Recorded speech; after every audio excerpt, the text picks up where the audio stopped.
Hey,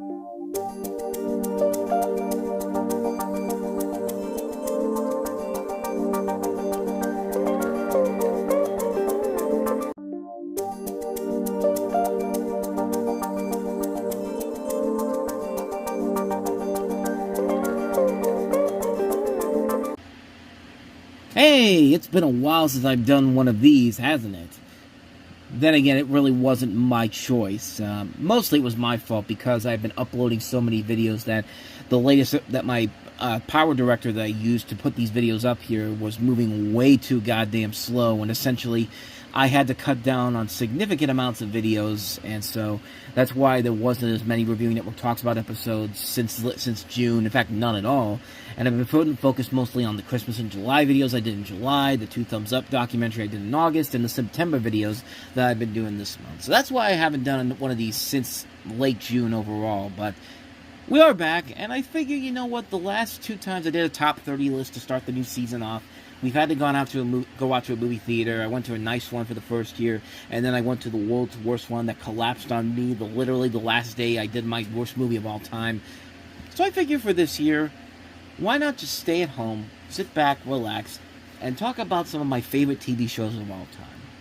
And unlike the previous list I've done before, which have been mostly lists I've already shown off before, I've seen a lot more TV shows since then, so there are radically new names being added to the list here that weren't there before if you saw my original list over on the main website at the Reviewing Network website. So I figure why not just go ahead and do my top 30 favorite TV shows, pretty much new for everybody here, so we can just pretend that original list doesn't even exist, even though there'll still be a lot of shows on that list that you'll be familiar with, and I think you pretty much figure out what my favorite TV show of all time is, but all the good time if you haven't been listening or watching. But with that said, let's go ahead and get to number 30 on my favorite TV shows of all time, the 30th of my favorite shows. And you know, Cartoon Network in the 2010s was an interesting time, if you'll say the least. I mean, you know, back then they were consistently throwing Teen Titans Go and the 2016 Powerpuff Girls down your throats, but you forget that the 2010s had some pretty damn good shows on Cartoon Network. You know, Adventure Time, Scooby-Doo Mystery Incorporated, The Looney Tunes Show, Symbiotic Titan, The Amazing World of Gumball, Clarence, Steven Universe, Over the Garden Wall, Long Live the Royals. Just a slew of really great shows that either ended, got canceled ahead of their time, or have just been plain forgotten because of what the network essentially has become at that point. But one of their crowning achievements is number 30 on my list, and it's a show that keeps growing on me every single year ever since it ended, and it's just, I mean, what more can you say about a show like Regular Show? It's anything but that, as the tagline for the show was always. But this was Regular Show, and it was a series revolving around the lives of 2 working-class friends, a blue jay named Mordecai, voiced by the show's creator J.G. Quintel, and a raccoon named Rigby, voiced by William Sailors. Both employed as groundskeepers at a local park. They usually try to solve a simple problem, but then it leads to a surreal, extreme, and others often supernatural misadventure. And during these misadventures, they interact with the show's other main characters, including Benson, Pops, Muscle Man, High Five Ghost, Skips, Margaret, and Eileen. You know, it's got its place in history. 8 seasons, over 260 episodes. It's a show that has its place in history at Cartoon Network as one of its longest running and most memorable shows, and I honestly think it's one of the best shows that came out in the 2010s. It's one of the highlights of that decade, maybe one of the greatest TV shows of all time. And it's weird, because me saying that Regular Show is potentially one of the best TV shows of this decade, and yet I barely made mention of it beforehand and since the site got started, and you know, it's a show that has held up a lot better than I think we give it credit for. No joke. This show is one of the most unique shows that Cartoon Network has ever put on at a time for a number of reasons. First of all, you got a lot of likable, relatable characters. You like watching the camaraderie between Mordecai and Rigby. They work off each other very well, going off on these crazy misadventures. And again, it's J.G. Quintel's writing style and creative style that brings it to another level. I mean, I said it before, man, with Close Enough, I think J.G. Quintel's kind of like my spirit animal when it comes to, like, creating relatable characters and relatable situations while going as crazy as you can possibly go with it, because he just nails it every single time. And him and William Sailors as the Mordecai and Rigby just work so well. They work so well off each other overall. You got a great voice cast that includes Mark Hamill as Skips, you know, Sam Marin as Pops, Benson and Muscle Man, Well, Sam Aaron as Pops is great too, but Muscle Man's also Muscle Man is who's Muscle Man? Yeah, okay, I guess he is, but I thought for some reason Benson was voiced by the same guy who does the voice of Rigby. But no, Sam Marin does the voice of Benson, Pops, and Muscle Man, and to have those three distinctive voices for one character, at least for one voice actor, is pretty impressive. And you know, it's just the power of the show, man. It has also a terrific voice cast that includes veterans like Jeff Bennett, Roger Craig Smith, Janine Haddon-Tompkins, Minty Lewis, Linda Cardellini, David Ogden Stiers. This show cast very, very well here. And like I said, another reason why the show works is because it feels unlike any show Cartoon Network had done at that point. I mean, most of Cartoon Network shows have, before 2010, a kind of a similar format to the misadventures between the main characters that appear mostly towards kills, but sometimes sneaking a little more adult humor into it, like in the vein of something like Animaniacs or Ren and Stimpy. But with regular show, that seems to be the same. There seems to be the same concept with more of an adult edge to it, kind of like Adult Swim. Like if this was on this could easily fit on a network like Adult Swim, like the late night Cartoon Network block. Like, it's a more domesticated world that these characters live in, but they're not afraid to go over the edge for the conclusion. Kind of similar to another great show that came around that time, as I mentioned before, the Looney Tunes show, which was an enjoyable show, but nowhere near to this level. And that kind of like what that was trying to emulate. But at the same time, how about the fact that they're able to get away with saying lines like, you know, "you pissed me off" on a Cartoon Network show? I mean, that when I first heard that the first time, I laughed my ass so hard listening to this. No, don't. It's too late. Come on, dude, don't. It's already in motion. Well, put it out of motion. You pissed me off. But it also stands out because of the great musical choices they put to this. As far as I know, this is still the only Cartoon Network show that uses a ton of copyrighted music to help further the story along.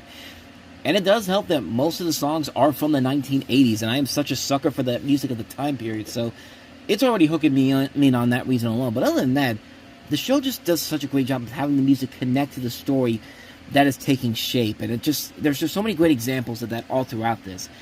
But on top of that, it's just friggin' hilarious, man. Like, some of the funniest laugh-out-loud moments in recent memory come from the show.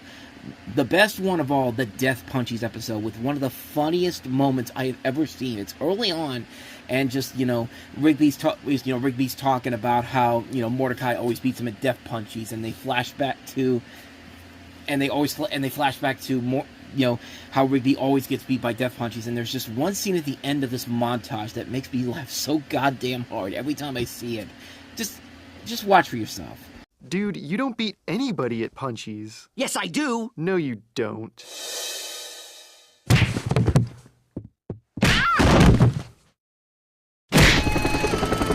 That edit when Rigby gets punched by Skips and he makes that face and then it immediately cuts to him in the ambulance makes me laugh so goddamn hard every time I see it.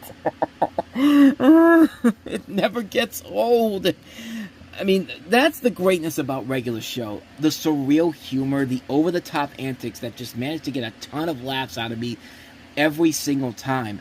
The montage bit from the music compilation is so well done and so clever. It just shows that even in the last season of the show, they still found new ways to keep the jokes coming and going and going. And it's great, man. It really is one of those great, enjoyable shows that I think we need to be talking about more. It's one of the best shows that came out that decade, no question about it. And it does have its faults, but even some of the best TV shows have a couple of negative things against them. I mean, it doesn't take away from the overall enjoyment of the show themselves, and that's the case here.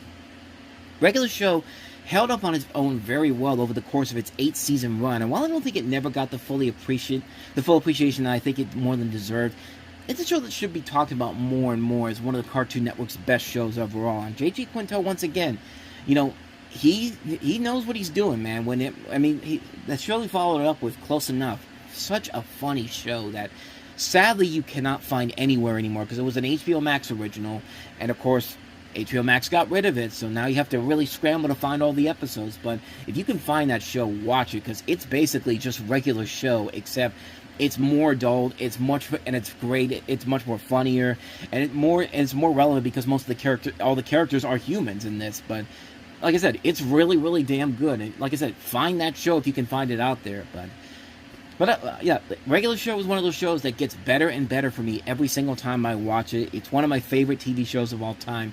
It's number 30 on the list of my favorite shows. So we are off and running with this new set of with this new list that we're doing here. Stay tuned for next week's episode where I take a look at number 29 on my list of my favorite TV shows. And if you want to see more of these videos, check out the last episode I did and check out the playlist. So I'll see you guys next time. Gravity Falls.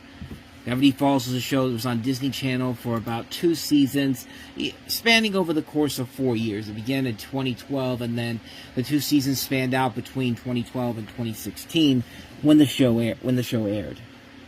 If you don't know what the show is, it follows the adventures of Dipper Pines, played by Jason Ritter, and his twin sister Mabel, played by Kristen Schaal, who are spent to spend the summer with their great-uncle, or Grunkle Stan, played by series creator Alex Hirsch, in Gravity Falls, Oregon, a mysterious town rife with paranormal incidences and supernatural creatures. The kids help Stan run the Mystery Shack, the tourist trap that he owns, while also investigating the local mysteries.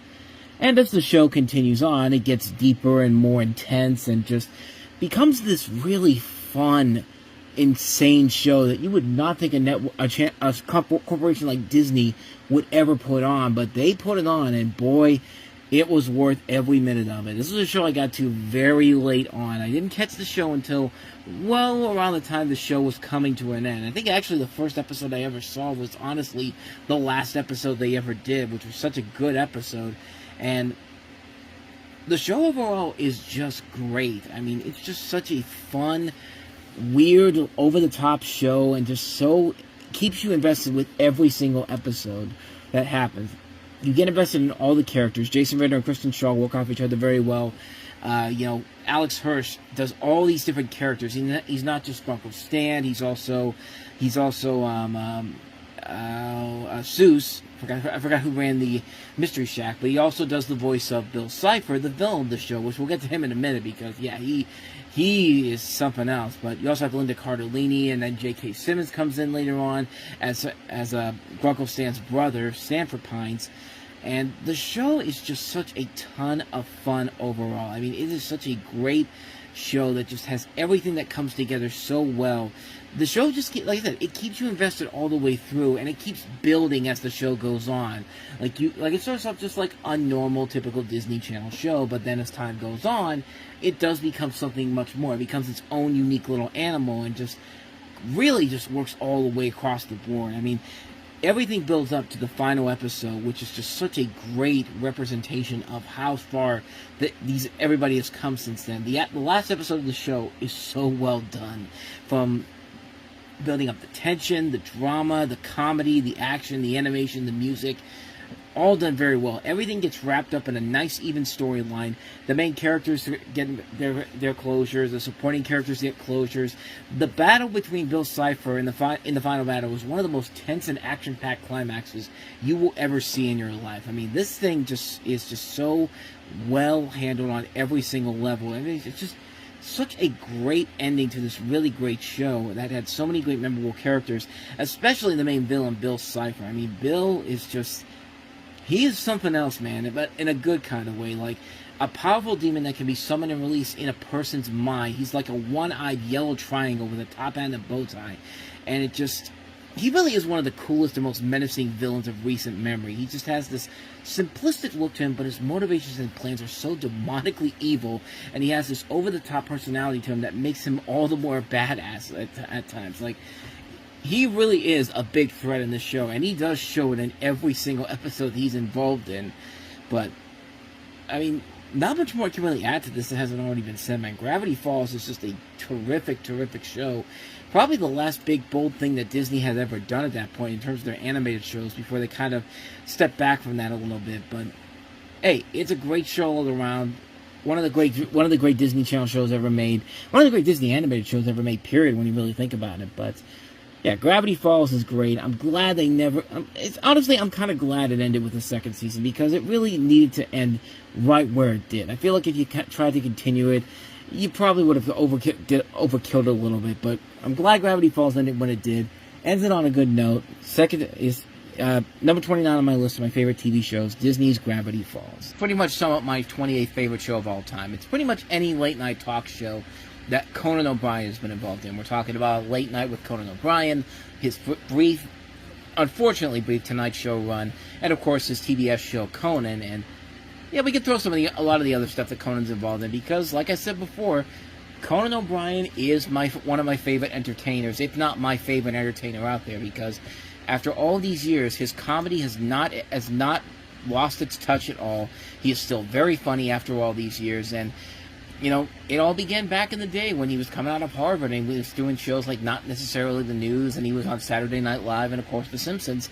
And then he gets this opportunity to go to Late Night, and, you know, it starts off very slow for him. Not a lot of people thought he was going to last the first year, and, you know, he kind of continued to go on and got better as time went on, and, like I said, he's still one of the great entertainers out there, and it really helps that a show like that, his style of comedy, it's just so hilarious and so funny. It's the type of comedy that just fits right into my favorite style of comedy. Just this so, like, a ton of improvisational comedy, physical comedy, dark comedy, I mean, surreal humor. You saw that a lot in the early years of the Conan O'Brien show on Late Night. I mean, the comedy on there was so hilarious, and it still holds up after all this time. And, you know, he's probably one of the masters of self-deprecation. He's a guy that really is one of those people that is just so goddamn funny to watch, no matter what he's involved in. I mean, like I said, I wish I could say more than I haven't already said already, but I just did the 50 years of the Tonight Show video a year ago, and I pretty much summed up everything about what I really love about this person. I think he's very hilarious. He's still very funny even after all these years, even as the shows have come to an end, and he's doing his podcast, and he's doing Conan O'Brien Must Go, and he just recently did the Oscars. I mean, not much more I can really add to this, honestly. I mean, Conan O'Brien's shows are still freaking hilarious after all these years. It's just so brilliantly handled, so very well done. The Late Night with Conan O'Brien, The Tonight Show with Conan O'Brien, and Conan, number 28 of my favorite TV shows of all time. But this won't be the last time we'll look at The Tonight Show going forward. Tune in next week to find out which other version of The Tonight Show is on my list of my favorite TV shows. From Hollywood, The Tonight Show, starring Johnny Carson. This is Ed McMahon along with Doc Severinsen and the NBC Orchestra, inviting you to join Johnny and his guests, Buddy Hackett, John Lithgow, and another segment of Moron Movies. And now, ladies and gentlemen, here's Johnny.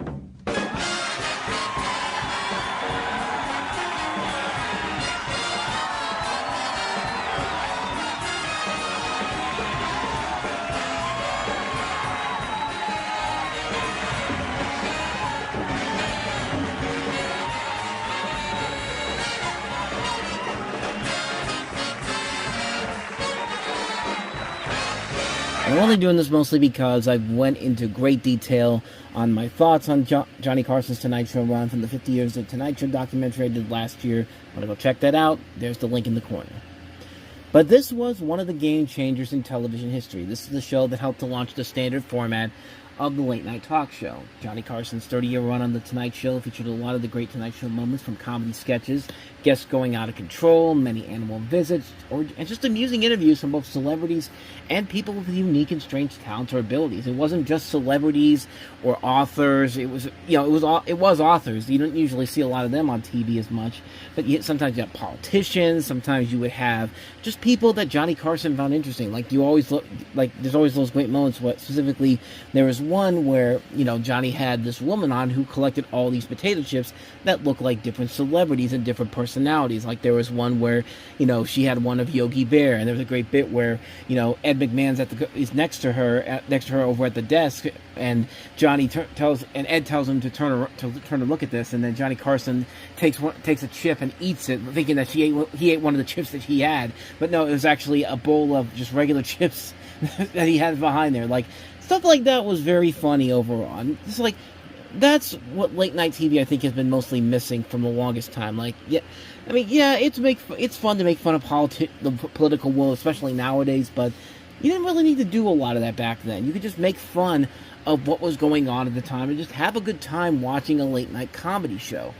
Johnny Carson always felt like he was very happy to be on the show. There was hardly a night where you ever felt like he didn't want to be there. He would even take his personal problems, like going through divorce or in a contract bidding war, and use it to great comedic effects within the monologues themselves. I mean, even with all the crazy stuff that happened later on between Jay Leno and David Letterman fighting The Tonight Show, Carson always kept his cool. He always stayed on the sideline, and it always seemed like that, you know, between the two of them, he had more respect for David Letterman than he did for Jay Leno, hence why he was the one that basically told David, go to CBS, don't wait for The Tonight Show to eventually come to you, because that ship has already sailed. Like, he's the one that literally told him to go to CBS.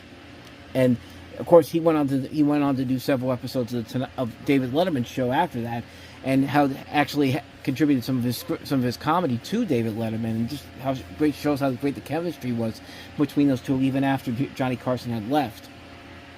And I always consider the last two episodes of the show to be two of the best series finales in history. You've got the second to last episode where you have Robin Williams and Bette Midler dropping by, and the last musical number alone is just so beautifully done. I mean, you get to tear up towards the end, just like Johnny Carson did. And then the last episode, where it's just Johnny, Ed, and Doc sitting there just watching these classic clips and going back behind the scenes of the show, and Johnny giving that last bit of that last monologue as he's getting ready to go out. It just puts a lump in your throat every time. And like I said, Conan O'Brien's short-lived Tonight Show was the only one that has come close to capturing that magic that Johnny Carson had. And I just talked about it last time around, but The Tonight Show with Johnny Carson is still one of the greatest shows in television history. It's a show that I was a little bit past my prime because I was only 3 years old when the show ended, but it was a show that I was glad I was able to find over time, because it was definitely a show that is more than worth checking out. If you want to see late-night comedy at its absolute best, The Tonight Show starring Johnny Carson is definitely that show, and that's why it's number 27 on my list of my favorite TV shows of all time.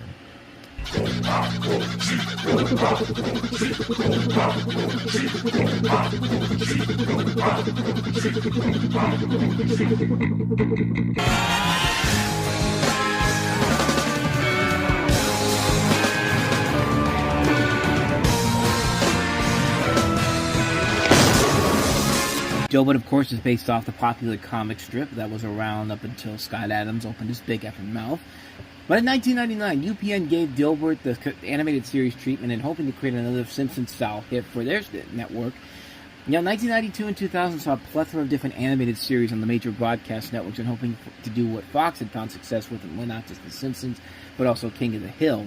Fox had 3 new animated shows in 1999, The PJs, Futurama, and Family Guy, all finding success in their own ways, even if it took them after the cancellations of all 3 of them to find it. Warner Brothers tried that out on the WB with Mission Hill and Baby Blues, as well as The Oblongs, and even the last year of The PJs. ABC had Clerks, the animated series, and even NBC had 2 animated shows, Stressed Eric and God, the Devil, and Bob. UPN joined in on the game as well with Dilbert, as well as Home Movies. Yeah, most people forget that UPN had that show first before it became a success on Adult Swim. But Dilbert is basically the television version of the comic strip, except the comic strip is definitely much less than the actual TV show, because the actual TV show is friggin' amazing, following the adventures of a middle-aged white-collar office worker named Dilbert, voiced by Daniel Stern, who is extremely intelligent in regards to all things that fall within the boundaries of electrical engineering. Although Dilbert's intelligence greatly surpasses that of his own incompetent colleagues at work, he is unable to question certain processes that he believes to be inefficient due to his lack of power within the organization. Thus, he is consistently found to be unsatisfied with the decisions that are made in his workplace, because of the fact that many times he has many suggestions to improve the decision, yet is incapable of expressing them. Consequently, he is often found to show a pessimistic and frustrated attitude, which ultimately lands him in various comedic situations that revolve around concepts like leadership, teamwork, communication, and corporate culture. So how do you take a mediocre comic strip from the newspapers and turn it into one of the funniest animated shows ever made? Well, it helps that you hire Larry Charles, one of the main guys on The Simpsons, and David Silverman, one of the original directors on The Simpsons, and you have a great cast that includes the aforementioned Daniel Stern as the title character, as well as Chris Elliott as Dogbert, and Tom Kenny, Jason Alexander, Kathy Griffin, Gordon Hunt, Larry Miller. This was a really funny show, with great animation, really funny comedy. The cast does a great job expanding these characters from just one-dimensional characters from the comic strip to really funny three-dimensional characters in the TV show. I mean, it gets a lot of underappreciation, but it's well worth checking out again because it's actually much funnier than you remember it being. It really is. Good morning, shower. Good morning, Dilbert. Don't you do enough engineering at work? Work is just meetings. This is engineering. If this works, someday all showers will be voice-activated. Is it that hard to turn the knobs? It's not that it's hard, it's unnecessary. 99, please. 99. 400. Nice try, but the shower is calibrated to respond to my voice only. Well, you think of everything. I'm cautious. That's why you had training wheels on your bike until you were 17. I was 14. 14.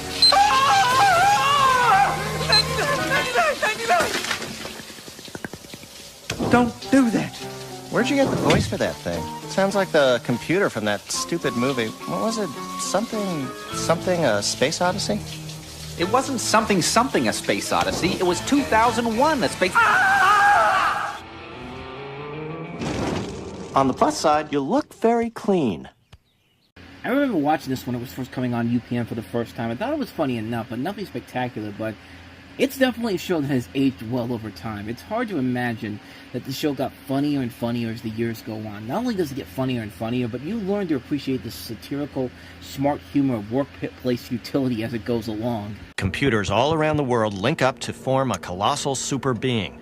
Once it achieves consciousness, I'd say the human race has pretty much served its purpose. And I guess then the computers will try to get rid of us. Don't worry. I have a plan to save humanity. That's very noble of you. When I say save, I mean as in I save stamps or I save old bottles. What are you doing? I'm posting false information on the web. Why? It's fun.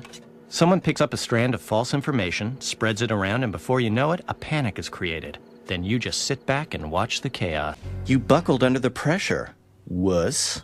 I helped a little girl learn a valuable lesson about life. I think you encouraged her to pursue a life of crime. No, I taught her by my example that you don't need a reason to help a neighbor. It feels good to give. That's ridiculous. I'll bet you $20 it doesn't feel good to give. You are on, my cynical friend.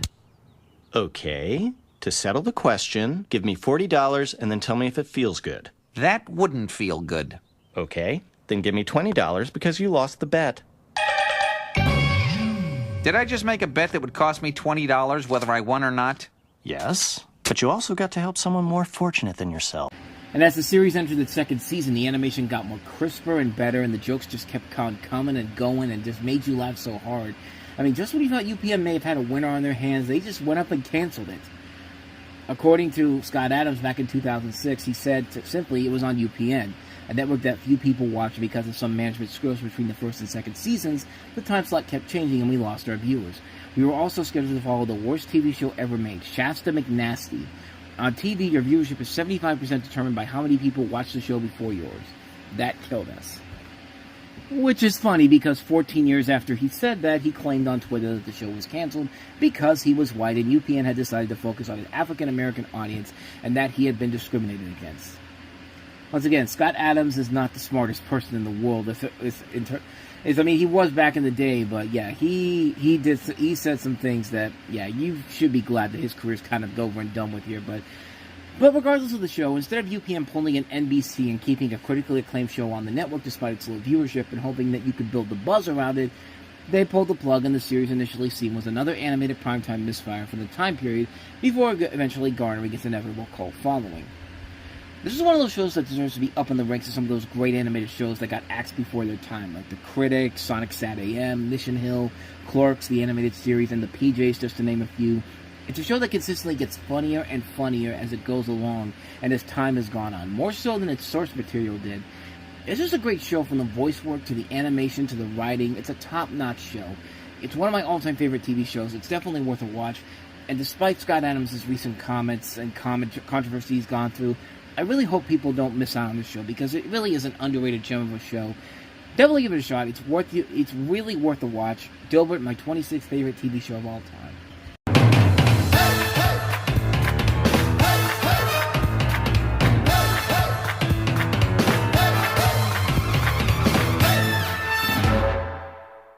And right away, you can see a lot of similarities to some other of my favorite TV shows that we'll eventually get to here.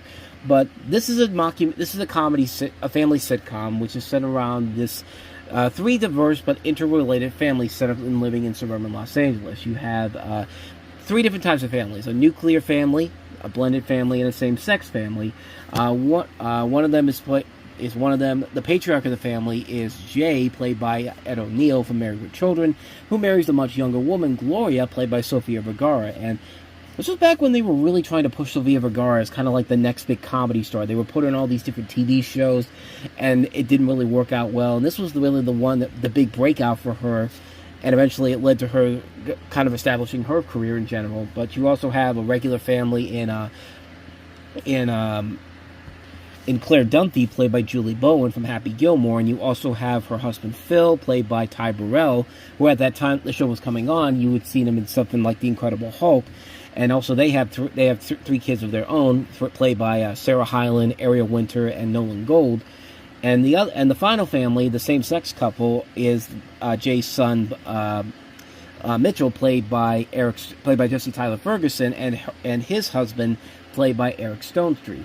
Which is very funny because Jesse Tyler Ferguson in particular is seen as kind of like the straight man of the gay couple, but he's actually the one that's gay, and Eric Stonestreet is definitely the straight guy in real life. Like, I think it plays with the expectations a little bit, and that's what I really kind of liked about that.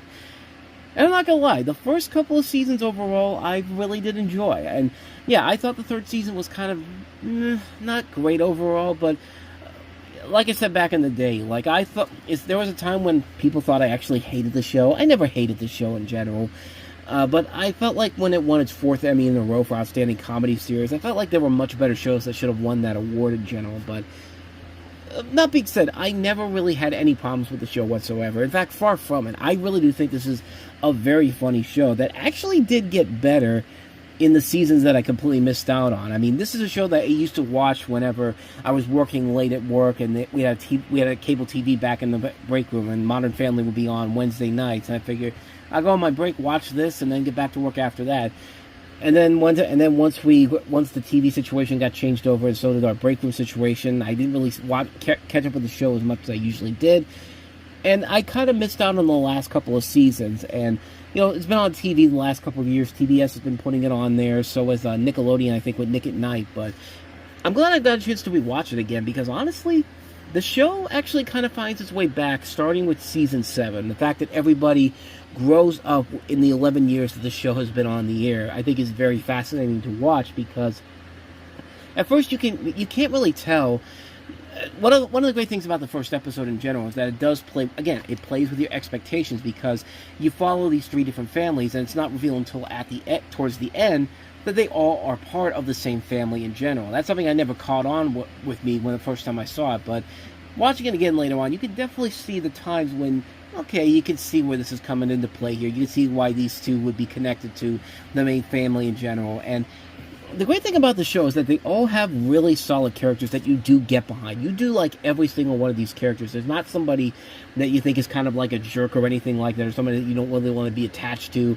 I mean, these are really, really interesting and fun characters that you want to be around all the time. And I think it helps that you have a solid, strong cast of great talents all across the board here to make it work. I mean, this is a show that really does a fantastic job of its casting, its comedy, the way it's put together. It's a show that distances itself from other shows of the mockumentary type that we're going to get to later on in this list, that I think are done, that I really think that are obviously the true standouts of this type of genre in general.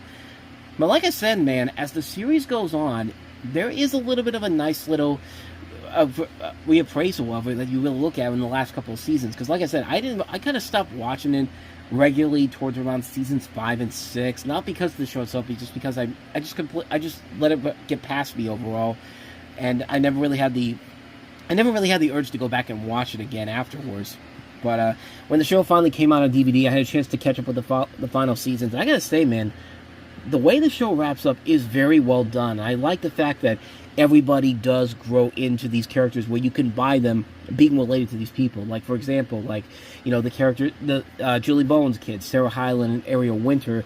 Like, Sarah Hyland in particular, I think kind of gets underappreciated for her work in the later seasons of the show, but she was really making me laugh a lot during the last couple of seasons. I do like the fact that the more you see her later on down the road, you can definitely tell she's getting a lot of her mother's mannerisms and way she does things in this performance while also being her own individual person. And that's what I really appreciated about the show in general, and how the fact that you can, as the time goes on, you really do feel the connection between everybody in this family, and it just works really well to the show's advantage. It's a really, really good show that really got a lot better in more ways than I could have possibly imagined. There is a little bit of a lull between seasons 3 and 4, 3 to 6, honestly. But when season 7 starts up, and then the rest of the series goes on after that, that's when the show really picked it up again for me. Like I said, none of these seasons are bad in particular. I just think the first 2 seasons are really good, and then seasons 7 through 11, I think, are really the strongest seasons overall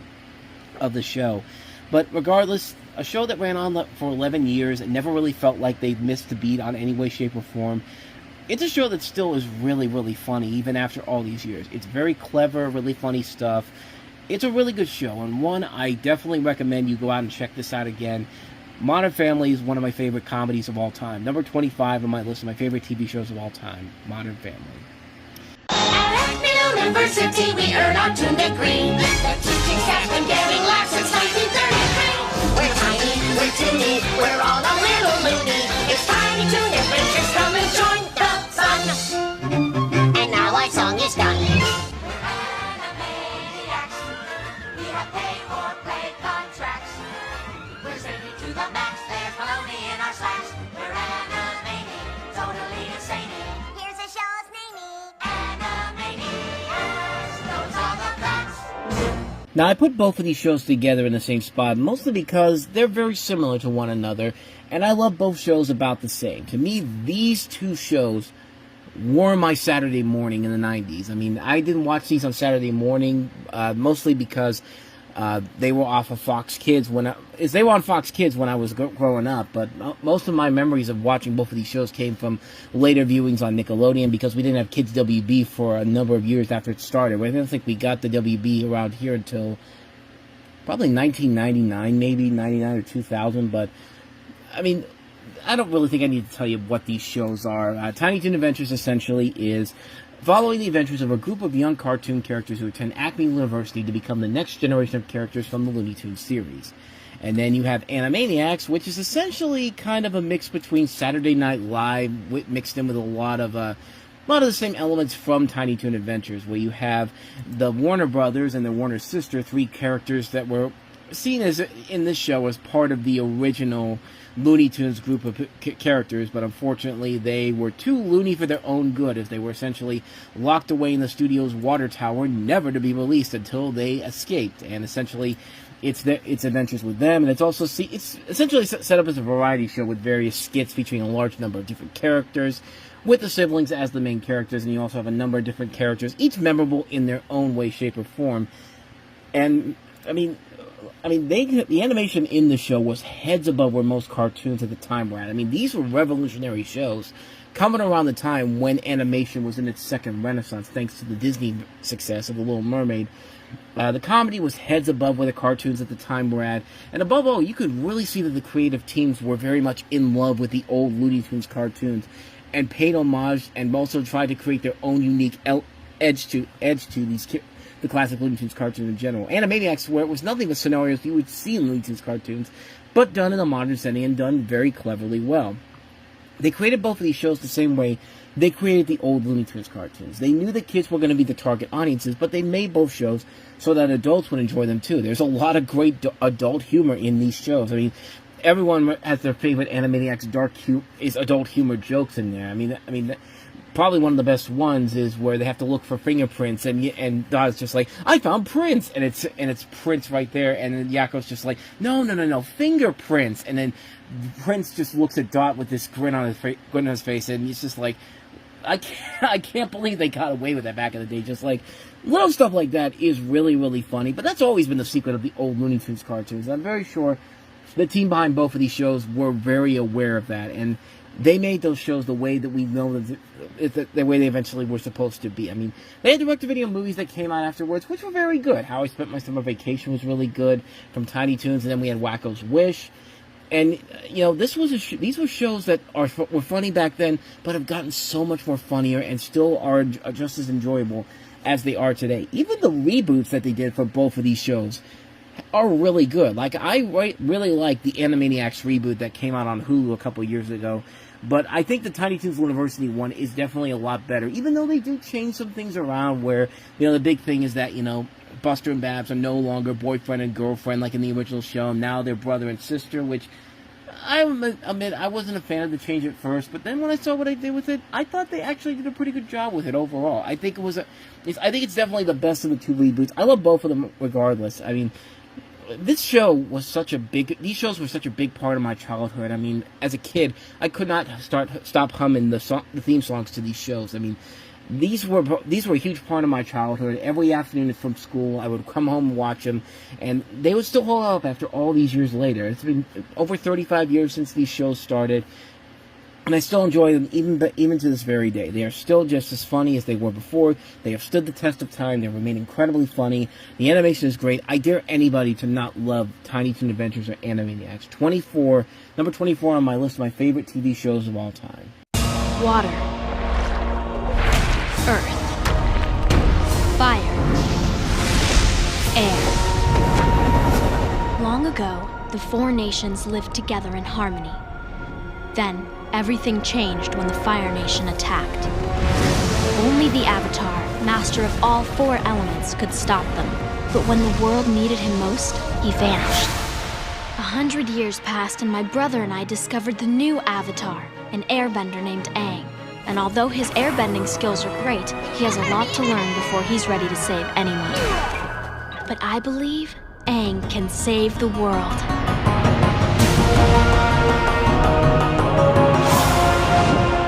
So Avatar: The Last Airbender is certainly a very interesting show for Nickelodeon and their Nicktoons, because, before this, Nicktoons were essentially, these silly, fun comedic cartoons overall, like nothing really that serious or anything too spectacular or too groundbreaking, with a couple of exceptions. Invader Zim is one of the perfect examples of that, which probably was a little bit ahead of its time when it came out, but Avatar: The Last Airbender definitely felt like a show that was very much inspired by the great shows of the 1990s from Warner Brothers and Bruce Timm, like Batman the Animated Series and Superman the Animated Series, those type of shows in general, and you can definitely tell when you're watching this, but the premise of this is that it is set in a largely Asian-inspired world in which some people can telekinetically manipulate one of the four elements: water, earth, fire, or air. Through practices known as bending, inspired by Chinese martial arts. The only individual who can bend all four elements is the Avatar, and responsible for maintaining harmony among the world's four nations, and serving as the link between the physical and the spirit worlds. The series follows the journey of 12-year-old Aang, the current Avatar, and the last survivor of his nation, the Air Nomads, along with his friends Katara, Sokka, and Toph, as they strive to end the Fire Nation's war against the other nations and defeat Fire Lord Ozaya before he conquers the world. The series also follows Zuko, the exiled prince of the Fire Nation, seeking to restore his lost honor by capturing Aang, accompanied by his uncle Iroh and later his sister Azula. Avatar is presented and animated in a style that combines Japanese anime influences and those of American cartoons, and relying on the imagery and primarily Chinese culture, with various other influences from different East Asian, Southeast Asian, South Asian, North Asian, and indigenous American cultures. And like I said, this was a show that I didn't really catch when it was coming on the air. I mostly saw it right after we got the Last Airbender movie, and I thought the Last Airbender movie looked kind of cool from the trailers, and then you see the movie, and you see that the fact that, yeah, M. Night Shyamalan pretty much made that movie because he probably hated the fact that was telling a much better story than anything that he could do with a film in general. I mean, come on, you can't tell me that was a sabotage. That wasn't a sabotage on the show, because when you actually watch the show, you realize that, oh my god, this show is freaking amazing. And this was another show, like I said, off my radar when it started, but I went to see it. I watched it after The Last Airbender came out, and man, it just made me hate that movie even more than I could possibly imagine. I mean, this movie, that The Last Airbender, was an insult to this show, because this show is fucking amazing. It is heads above any of Nickelodeon's other Nicktoons because it treats itself like a continuing movie. Like the first season would be like a 10-hour movie, and each season after that all felt like these long movies that you keep getting invested in. It's one of those shows that's the definition of a marathon show, a binge-worthy show, if you will, for today's terms. But once an episode ends, it just leaves you hanging, and you cannot sleep until you find out what the hell happens next. And you just keep watching episode after episode. You start until the sun comes up, and you realize, oh shit, I've been watching this show for 40 hours now. I don't know how that's possible, but lo and behold, there it is. But yeah, I mean, it's that good of a show. It's a show that takes a lot of chances. It takes a lot of risks. And like I said, it's a show that you can definitely tell is reminiscent of something like Nickelodeon's equivalent to Batman the Animated Series, a show that's not made specifically for kids. It's a show that every type of audience can enjoy and find a lot of value to. And you can actually get an education about, the ideas of the way that the Chinese culture, and the primarily Chinese culture, and all these different influences that they use here. But on top of that, the thing that surprises me the most about this show is the fact that this is done by Michael Dante DiMartino and Brian Konietzko. And for those of you that don't know this, they actually started their careers on Family Guy of all shows. They were writers on Family Guy. I mean, these were animators on Family Guy. They also did they also worked on King of the Hill. They did Mission Hill. These classic 90s adult shows. And then they come over and do Avatar: The Last Airbender, and it's just kind of like, whoa, where the hell did this genius come from? I mean, that's how good this show is. It's a show that takes a lot of people by surprise in so many different ways, in just so many ways of how it's presented. And like I said, it's a show that just keeps you on the edge of your seat with every episode that goes on. Like, you get so invested in every single storyline that takes place here. The animation style is beautiful to look at. It's amazing that this is not an anime at all. Like, it also helps that you have a lot of great characters played by a lot of really good voice actors out there. Aang is very good, played by Zach Tyler Eisen. You've got Mai Whitman and Jack DeSena as Katara and Sokka. Dante Basco is great as Zuko. You got great voice work from D. Bradley Baker, Mako. Greg DeLizzle. Every time I see this woman's name, I cannot say the right name correctly. Grey DeLisle. Mark Hamill, playing Ozai. I mean, this is a show that just is such a badass show. The action sequences are incredible, and it just keeps you wanting more. It just makes you want to keep watching it and keep going into this world because you're so invested with it. This show is absolutely incredible. I know it's been 20 years since this show has aired, but really, if you have not watched the show by this point, you are missing out on one of the greatest animated shows I have ever seen. This is a show that you really need to see to believe how good it really is. It's amazing how the live-action versions of this continuously insult the intelligence of the audience that made of this show in particular, which is more adult than the actual live-action material made for adults. Like, it's that type of a show, and it's just like what went wrong with those live-action attempts? It's just like, I mean, it's a really fantastic show. I mean, I can't recommend this one enough. Avatar: The Last Airbender, my 23rd favorite TV show of all time. Great show. What more can you say? Great stuff. Just when you thought you were saying goodbye forever. I'm back. The stars are back on NBC. Hey, I never laugh. This fall, Kelsey Grammer returns as Frasier, starting a new life as Seattle's top-rated radio shrink. My wife had left me, which was very painful. Then she came back to me, which was excruciating. And being a good son, taking care of dear, sweet old dad. Frasier got stuck with me. Isn't that right? No! From the producers of Cheers and creators of Wings, Frasier, this fall on NBC. Frasier premiered on September 16, 1993, continuing the story of psychiatrist Frasier Crane as he returns to his hometown of Seattle and starts building a new life. He's been there for the last couple of months when the show begins as a radio psychiatrist, working with his assistant, played by Perry Gilpin, who's also the producer on the show. And also, while he's not there at the radio station dealing with the characters there, he's dealing with his home life, including his neurotic brother Niles, played by David I. Pierce, his father, played by John Mahoney, and his maid, played by Jane Leaves, who Niles ends up falling in love with throughout the course of the show. And while Cheers seemed to go for more the slapstick and absurdist form of comedy, Frasier's was more sophisticated and more clever, but it also didn't steer away from the physical comedy that made Cheers what it was, especially in its later years. it's one of those few spin-offs that's just as good as the original series, if not better. I mean, we talk about some of the great spin-offs of all time. We talk about this show. We talk about Better Call Saul is another one that's another great example of that. You know, honestly, Better Call Saul and Frasier are very similar to Cheers and Breaking Bad. Great shows that led to spin-offs that are considered by many people as shows that are as good as the original series is, if not better. You know, Frasier was one of those shows that just... It's one of those shows that is so goddamn funny, man. Like, there are so many great moments on this show that make me laugh so hard. Every character on the show has a great moment on there, whether it's Niles, or whether it's Daphne, or whether it's Martin or Frasier. Like, everyone has that great moment on that show, and the comedy is just top-notch funny. Slapstick comedy, smart comedy, too. There's a great episode that starts off with Niles getting ready for this date. He's got an ironing board, and like he's in Frasier's living room, and it's done completely without him talking.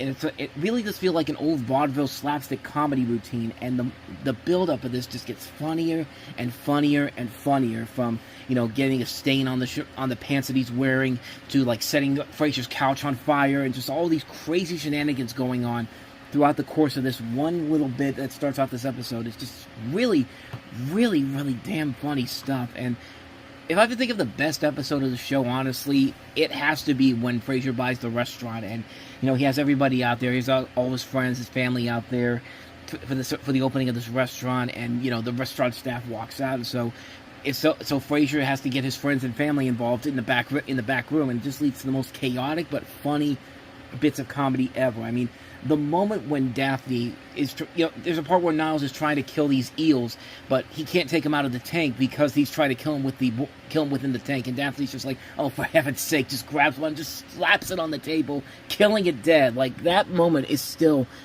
one of the funniest things I have ever seen in my entire life. This show is so funny, it's so compelling, but it also doesn't steer away from the heartfelt moments and the emotional moments too. Like, it does really work on a number of different levels. And, you know, it was like that all the way from the beginning of the show to its very end. I still think the finale of Frasier is one of the best final episodes in TV history. I mean, it's a great send-off to the show. Like, I love the Cheers finale for being a good farewell to one of the great shows of all time, but this one I found more compelling just because of how more bittersweet it was. You know, you're wrapping up a 20-year course for Grammer playing Crane, and it ends on a much more positive note than you could have ended it on. You know, you believe his relationship with Charlotte, played by Laura Linney, is very realistic. You do feel that Frasier, when he realizes that she might be the one, and the way they present the final scene midway into the finale, I think is well handled. The true highlight really is the final 5 minutes, where he recites the poem of Ulysses to his friends and family, and then eventually to his radio audience on his final show. It's such a beautiful poem, and it's so perfectly handled when being read by Kelsey Grammer. I mean, the guy can read the phone book, and he can make it a great reading overall. It makes something that's almost perfect just make it even more perfected, and sums up the entirety of the series as a whole. And I think that's why I found myself enjoying this finale more than the Cheers finale, honestly. It's a great blend of smart and witty humor, screwball and goofy comedy. It was a great show from beginning to end, and it's definitely on par with Cheers. It's easily the best spin-off of a TV show I've ever seen. And, yeah, you're missing out on some of the best television ever if you're not watching this show. I mean, I highly recommend checking it out. I don't think I need to say that because I think most of you have been out there and have seen it already. But if you haven't, watch Frasier, man. Watch this show, man, because you're missing out on the best type of television possible with this. Number 22 on my list of my favorite TV shows of all time. Come on in, come to the place where fun never ends. Come on in, it's time to party with Garfield and friends. Come on in, it's time to party with Garfield and friends. Garfield and friends. And pay attention. There'll be a test at the end. Garfield and Friends ran on CBS from September 1988 to December of 1994, with reruns airing as late as October of 1995. 7 seasons of the show were produced, and in addition to the cartoons featuring Garfield, the series also included cartoons featuring the characters from U.S. Acres, a comic strip from Jim Davis, the creator of Garfield, that was drawn concurrently with the strips. And like the comic strips they were based on, the shorts were titled Orson's Farm for viewers outside the U.S., taking the name of the main character, Orson Pig. A total of 121 episodes were made, each consisting of 2 Garfield segments and 1 U.S. Acres segment, totaling 242 Garfield segments and 121 U.S. Acres segments.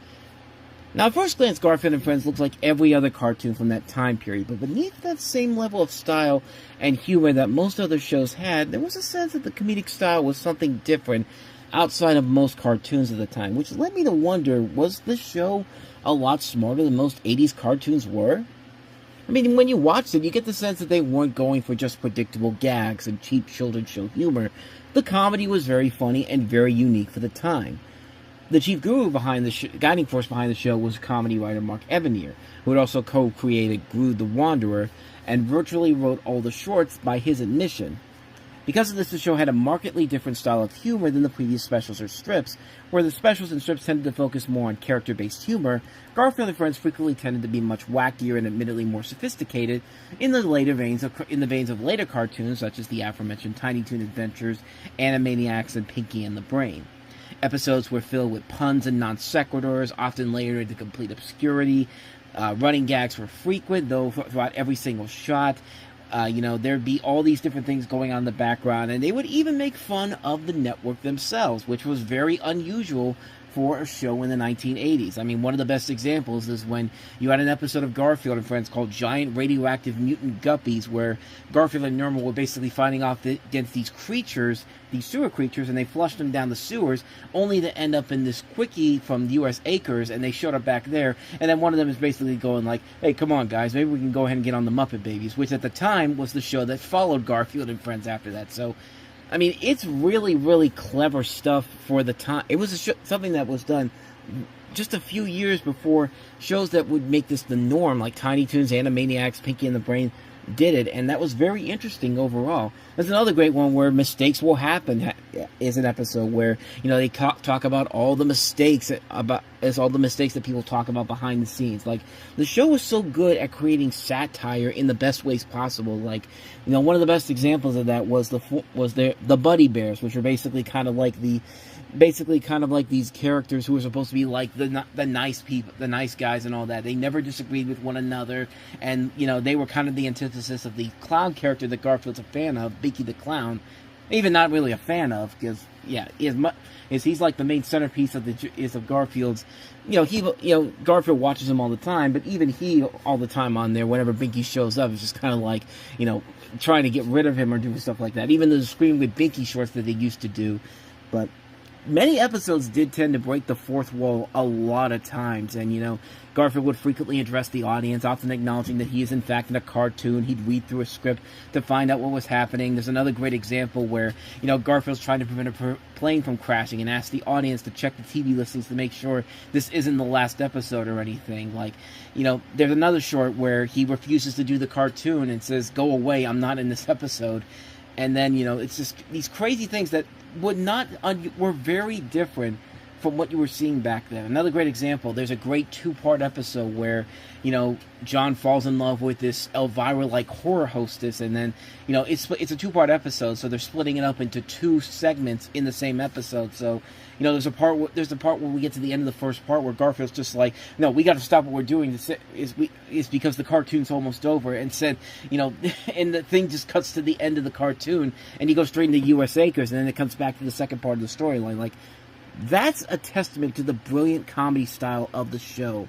I mean, even U.S. Acres had some great moments like that. There's a great episode called Deja Vu, where the show pretty much makes fun of itself. There's a part where Orson's talking to Roy and asks him, do you know what it means when you're doing something you've done before? And Roy says, the writer's running out of ideas, and Orson says no, and Roy responds with, because that happened during the second season. Like, even the show itself makes fun of the fact that they repeat the same stories over and over again, even though, let's be honest, the last two seasons do pretty much repeat the same stories over and over again. I mean, it's not that hard to see that if you watch the show from the beginning to the end.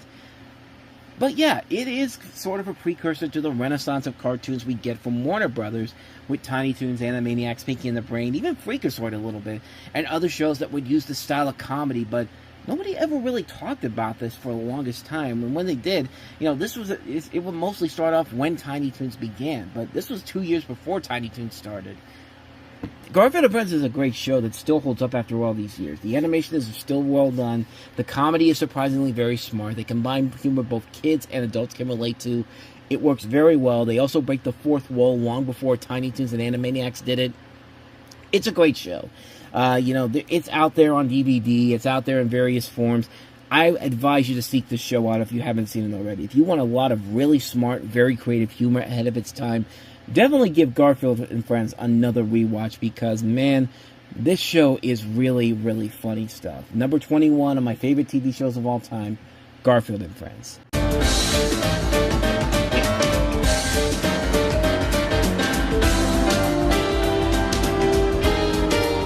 It stinks.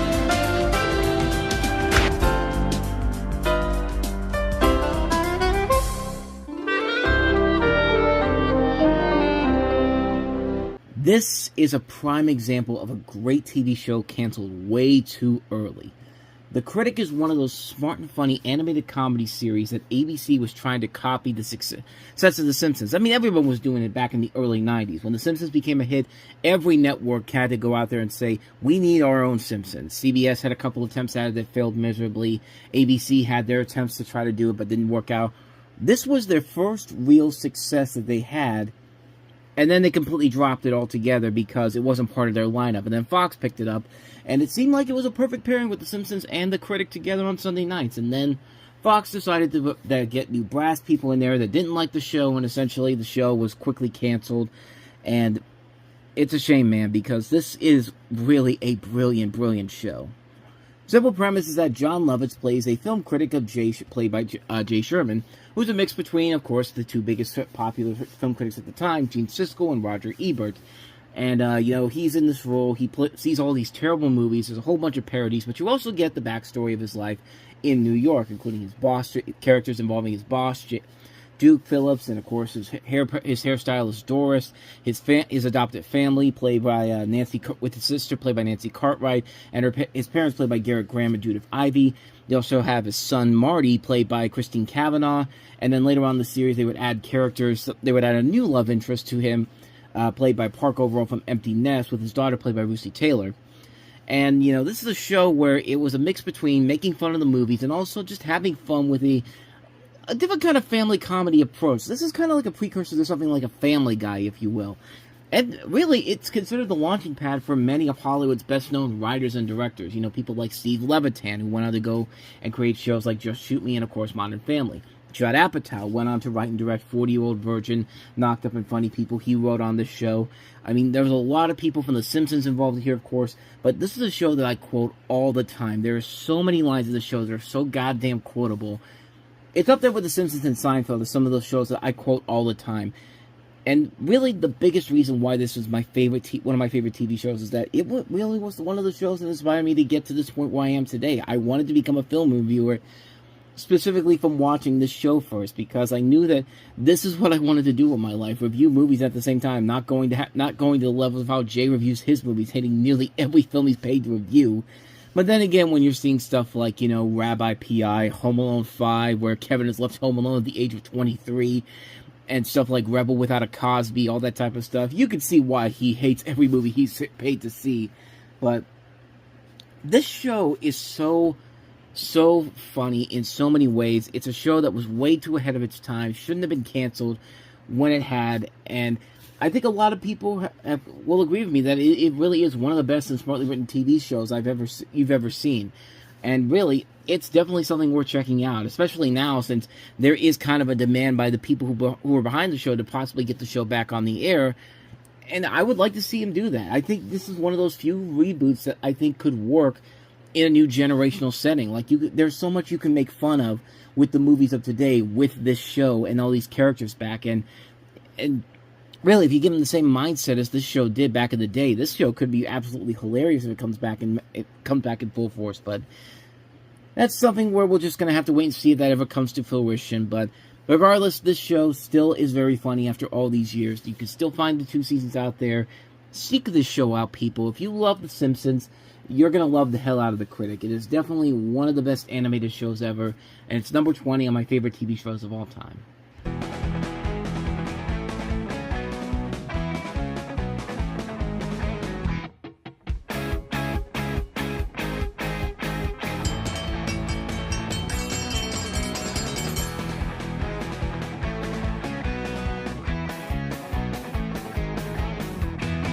Now, I do like Beavis and Butthead a lot, don't get me wrong, but in terms of which show I think is slightly better than the other, King of the Hill definitely is the better show. I mean, Beavis and Butthead is a fun show to watch as a kid growing up, and it is fun to watch and as an adult to see, see how stupid these two guys really are, but actually how much smarter they were compared to other people in terms of some of their situations they put themselves into. Like, it's it's like Dumb and Dumber, the original Dumb and Dumber, where it's just like these guys are some of the biggest idiots ever, and yet they are actually more saner than some of the saner people that they're supposed to be, the people that they're supposed to be foils with in their universes. But King of the Hill is much more of a straightforward, very Simpson-esque type of show, but most notably, it was the first major successful animated adult show for adults since The Simpsons had come out. Keep in mind, the Critic only lasted 2 seasons, and there was all these other shows like Family Dog, Fish Police, Capital Critters that were trying to capture The Simpsons mold, but neither one of those shows were as successful as The Simpsons were until King of the Hill came around, and Fox basically said, well, we got Mike Judge here, but we also need to get somebody who works on The Simpsons to, kind of distance the show from The Simpsons style, but also try to create a show that's very similar to The Simpsons. And King of the Hill definitely has that feeling of that. In the show, you follow the Hills, an American family who live in the fictional city of Arlen, Texas, as well as their neighbors, co-workers, relatives, classmates, friends, and acquaintances. The show's realistic approach seeks humor in the conventional and mundane aspects of everyday life, blue-collar workers, family conflicts, and the trials of puberty. Hank Hill, of course, is the main focus of the show, voiced by Mike Judge. He also has a wife named Peggy, played by Kathy and the Jimmy. His son is Bobby, played by Pamela Adlon. You also have characters voiced by Brittany Murphy, the late Johnny Hardwick, Stephen Root, Toby Huss, Ashley Gardner, the late Jonathan Joss, Lauren Tom Breckenmeyer, and Tom Petty. And also the late Brittany Murphy, too. Yeah, 3 people in this show have died in the last... 4 people have died on the show for the last 16 years. Yeah, that's... not really because of the show's fault. This isn't like a poltergeist curse type of thing. It's just like, just unfortunate things happen, especially considering what happened to the guy who played John Redcorn, which that was a tragic story about what happened to him. But regardless, what made King of the Hill work, I think, better than The Simpsons did is that, remember how The Simpsons started off the first couple of seasons? There was comedy in there, but there was more sense of realism, of a realistic setup overall. And then they kind of steered away from that, and that worked out in The Simpsons' favor. But King of the Hill never really left that. There were a couple of times when they kind of did for like special Halloween episodes or holiday episodes. I remember. Is the one that always comes to mind is the Halloween episode with Michael Keaton, which basically was originally supposed to be a Halloween episode and then just kind of ends abruptly with it. It kind of ends on this bizarre note where Michael Keaton's character wanted Luann to be like he owned this I think it was I'm trying to remember what it was, but he owned this he was like this owner of a pork processing plant who wanted Luann to be just like the woman on the company logo, to the point where, he was literally like dyeing her hair and giving her pigtails and making it seem, giving her these weird pig things to make it seem like that person. And then it ends on this really bizarre ending where Michael Keaton's character basically gets shocked and wakes up to realize, oh my God, I can suddenly see clearly. He's on this conveyor belt that's heading into this thing with a what do you call it? With like this big nail that's about to impale him, and he's just like, what am I doing in a pig costume? And he turns around and it's too little too late. He gets killed by that. And then the episode just kind of ends like that. It's just like, it's a bizarre episode for so many different reasons, just because of the dark and graphic content. But on top of that, Peggy and Luann literally just see a guy getting slaughtered to death, and they're just like, oh well, them's the breaks. Let's go back on to our regular lives. It's just kind of like, this is a weird episode, man.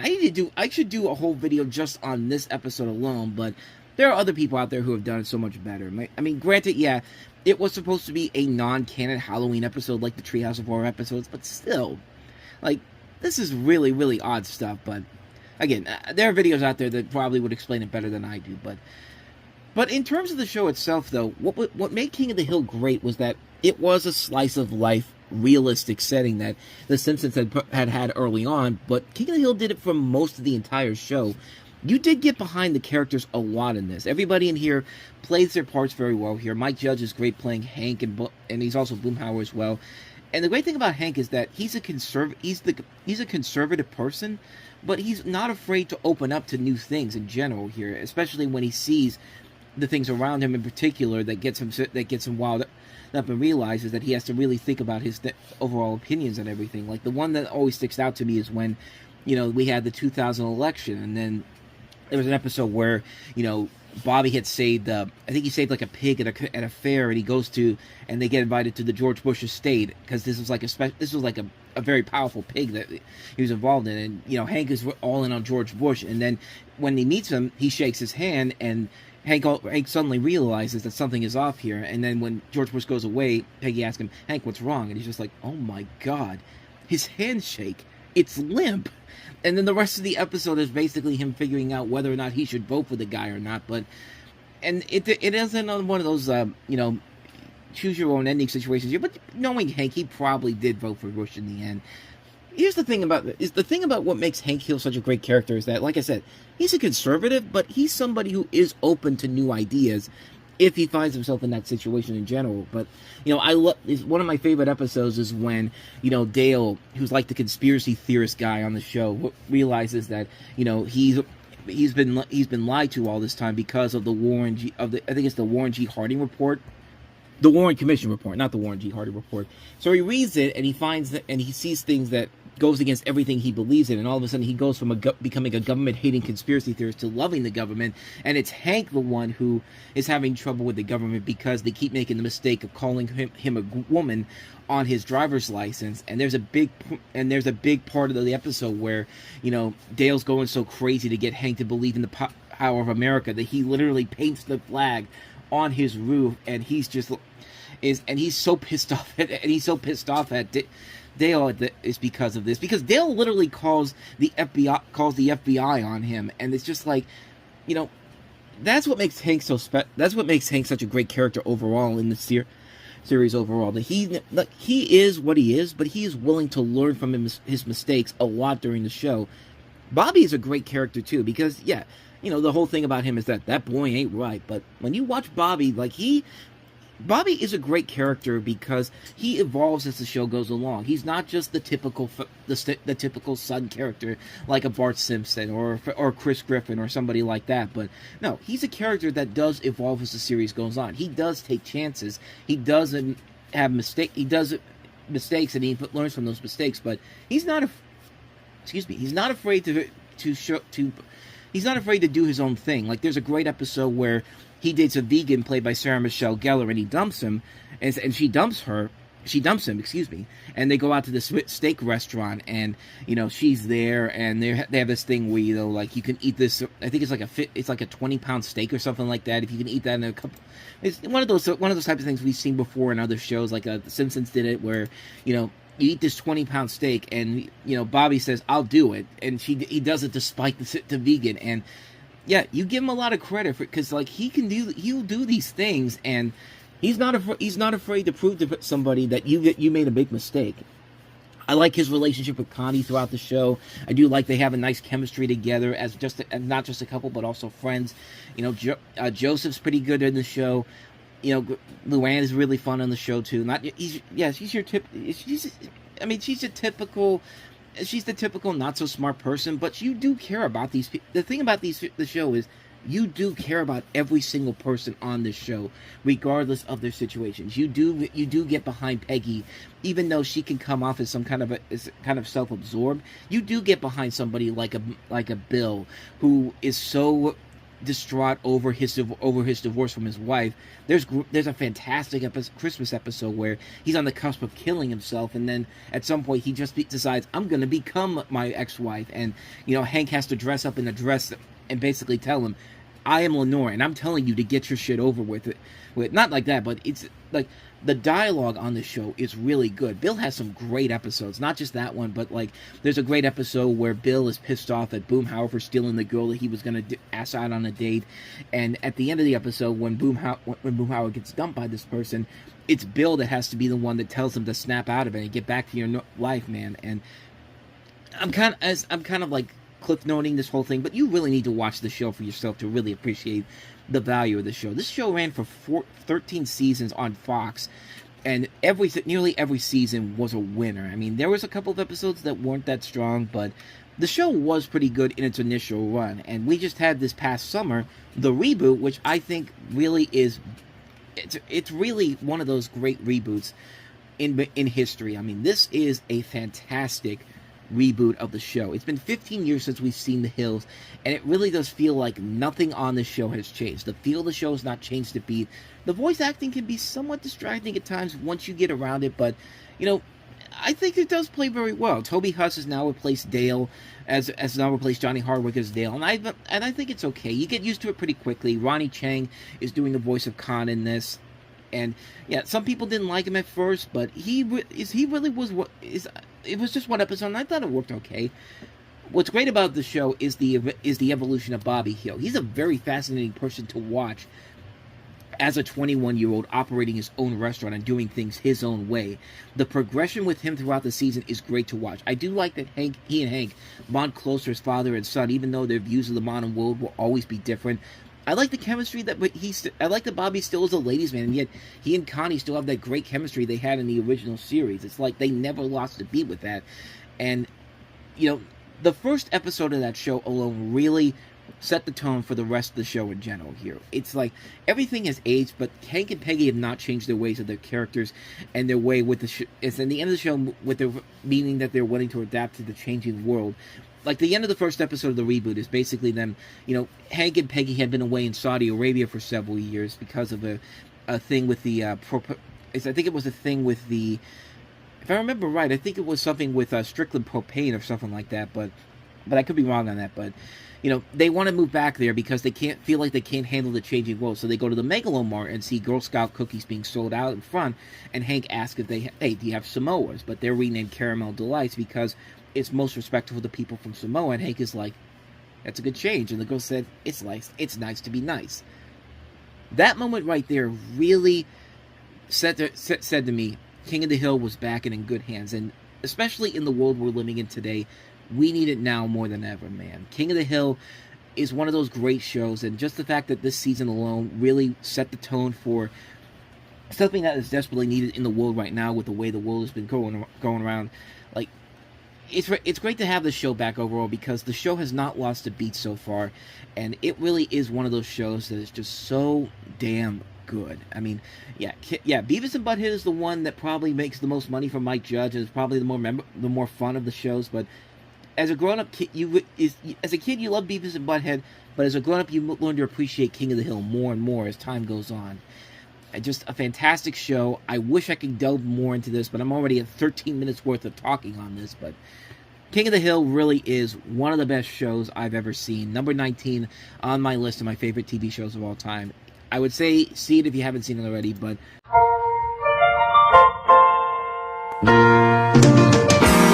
sometimes you wanna go where everybody knows your name, and they're always glad you came. You wanna be where you can see the troubles are all the same. You wanna go where everybody knows your name.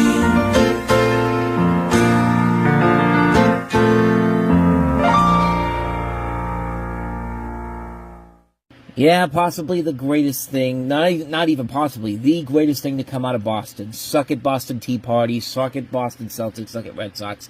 Suck it, New England Patriots. And I can see my audience from Boston slowly but surely walking away, but I don't care, man. Cheers is the best thing that came out of Boston. I'm sorry. I just have to say it, but yeah, what more do I need to say about Cheers that hasn't already been said already? If you don't know what the show is about, it's basically, it's set in the Boston bar, which is actually called the Bull and Finch Pub in real life, and, you know, it follows a group of locals who meet to drink, relax, socialize, and escape from their day-to-day issues. And it features a cast that includes people like Ted Danson, Shelley Long, Rhea Perlman, George Wendt, John Ratzenberger, Kelsey Grammer, Woody Harrelson, Kirstie Alley, Bebe Neuwirth, Nicholas Colsanto. Just a phenomenal cast, a phenomenal show that really was one of those shows back in the day that, you know, it's interesting how is how television worked back in the day, because keep in mind that this show probably doesn't make it on the air if NBC doesn't give it the ultimate benefit of the doubt. Because remember, this show was almost canceled within its first season because the series was one of the lowest rated shows on TV. I think it was actually the last ranked show when it first premiered back in 1982.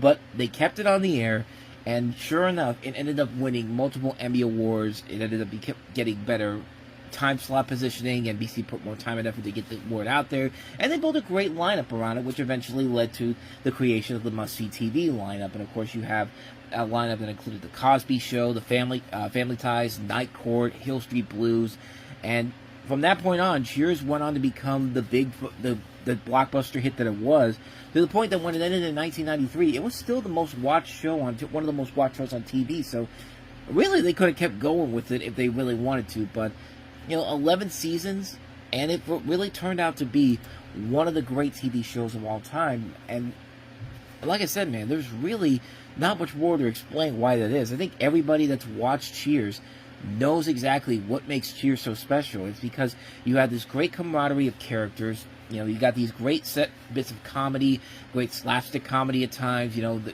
it's not afraid to get serious at times. There are times when there are elements when. There are times when the heaviest moments of the show do come into play here. Like, I always remember, my favorite episode of the show is when Diane leaves for good. Like, she leaves the show after 5 seasons. And, the whole dynamic of the show of Sam and Diane was the big thing that was really pushing a lot of people at the beginning of the show's run during those first 5 years. It was like, will they get together? Will they not get together? It was that, it was really one of those great relationships in TV history. And the great thing about this is that they set up this big moment when they're supposed to get married, and then Diane decides to go off and finish her novel. And the great thing that it does with this episode is that it plays with your head, because each of the last season finales that had aired up to that point had set up or teased that Diane was leaving and going back and doing something else, but she would always come back. She would eventually return.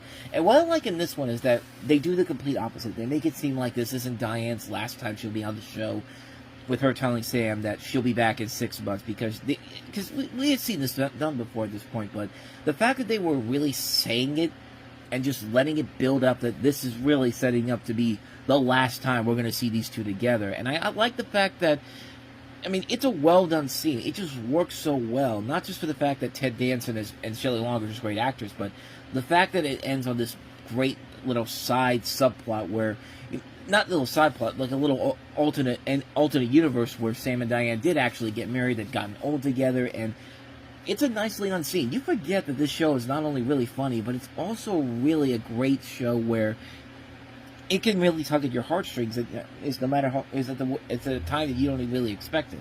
And of course, everyone thought that once Shelley Long left, Cheers was kind of dead in the water, but then Kirstie Alley comes in, and the show's just as great as ever. Not only is the drama work great, the comedy is top-notch. So many great, hilarious episodes. The Thanksgiving episode comes to mind. My favorite is one that doesn't usually get talked about as much, is when, Frasier sees one of his first wife, Nanny G, played by Emma Thompson. She's now become like this big children's entertainer, and it leads into this big scuffle with him and Lilith, and it's a really funny episode. Emma Thompson's will always be great whenever she's in anything, but it has probably one of the funniest endings ever, where BB Newirth's Lilith just has enough and just beats the shit out of her while she's confessing while Nanny G's still confessing that she still loves Frasier. And it's a great episode. It doesn't get talked about as much, but if you want a straightforward, hilarious episode that is just so pitch perfect, an old-fashioned wedding when Woody gets married to Kelly is great, because it just feels like it reminds me a lot of the restaurant episode of Frasier. Just great bits of just great comedy all throughout there. It's taking place in one singular location in particular. This one, it's taking place in the kitchen of the place that they're getting married at, and you just have all these shenanigans going on. Like, there's all these great bits where Woody's trying to see Kelly, and like they're trying to get to the they're trying to take care of the priest because he ends up dying in the middle of the kitchen. Carla keeps getting knocked out of the house and all that. Like, all these different crazy things are happening, and it's just really, really funny stuff. And it has probably one of the great finales, if not the greatest finale in TV history. It wraps up everything on a nice note. And when George Wendt passed away not too long ago, his great dialogue to Sam in that episode is just so well done. And it has probably one of the great renditions of the Cheers song ever to wrap the show up. It's just, I've talked about the show long enough. I've done videos talking about it. I've talked about it so much on the website as well. If you don't know why Cheers is such a great show, then quite frankly, I really don't know what else to tell you, man. This is such a great, great show. Now the story of a wealthy family who lost everything, and the one son who had no choice but to keep them all together.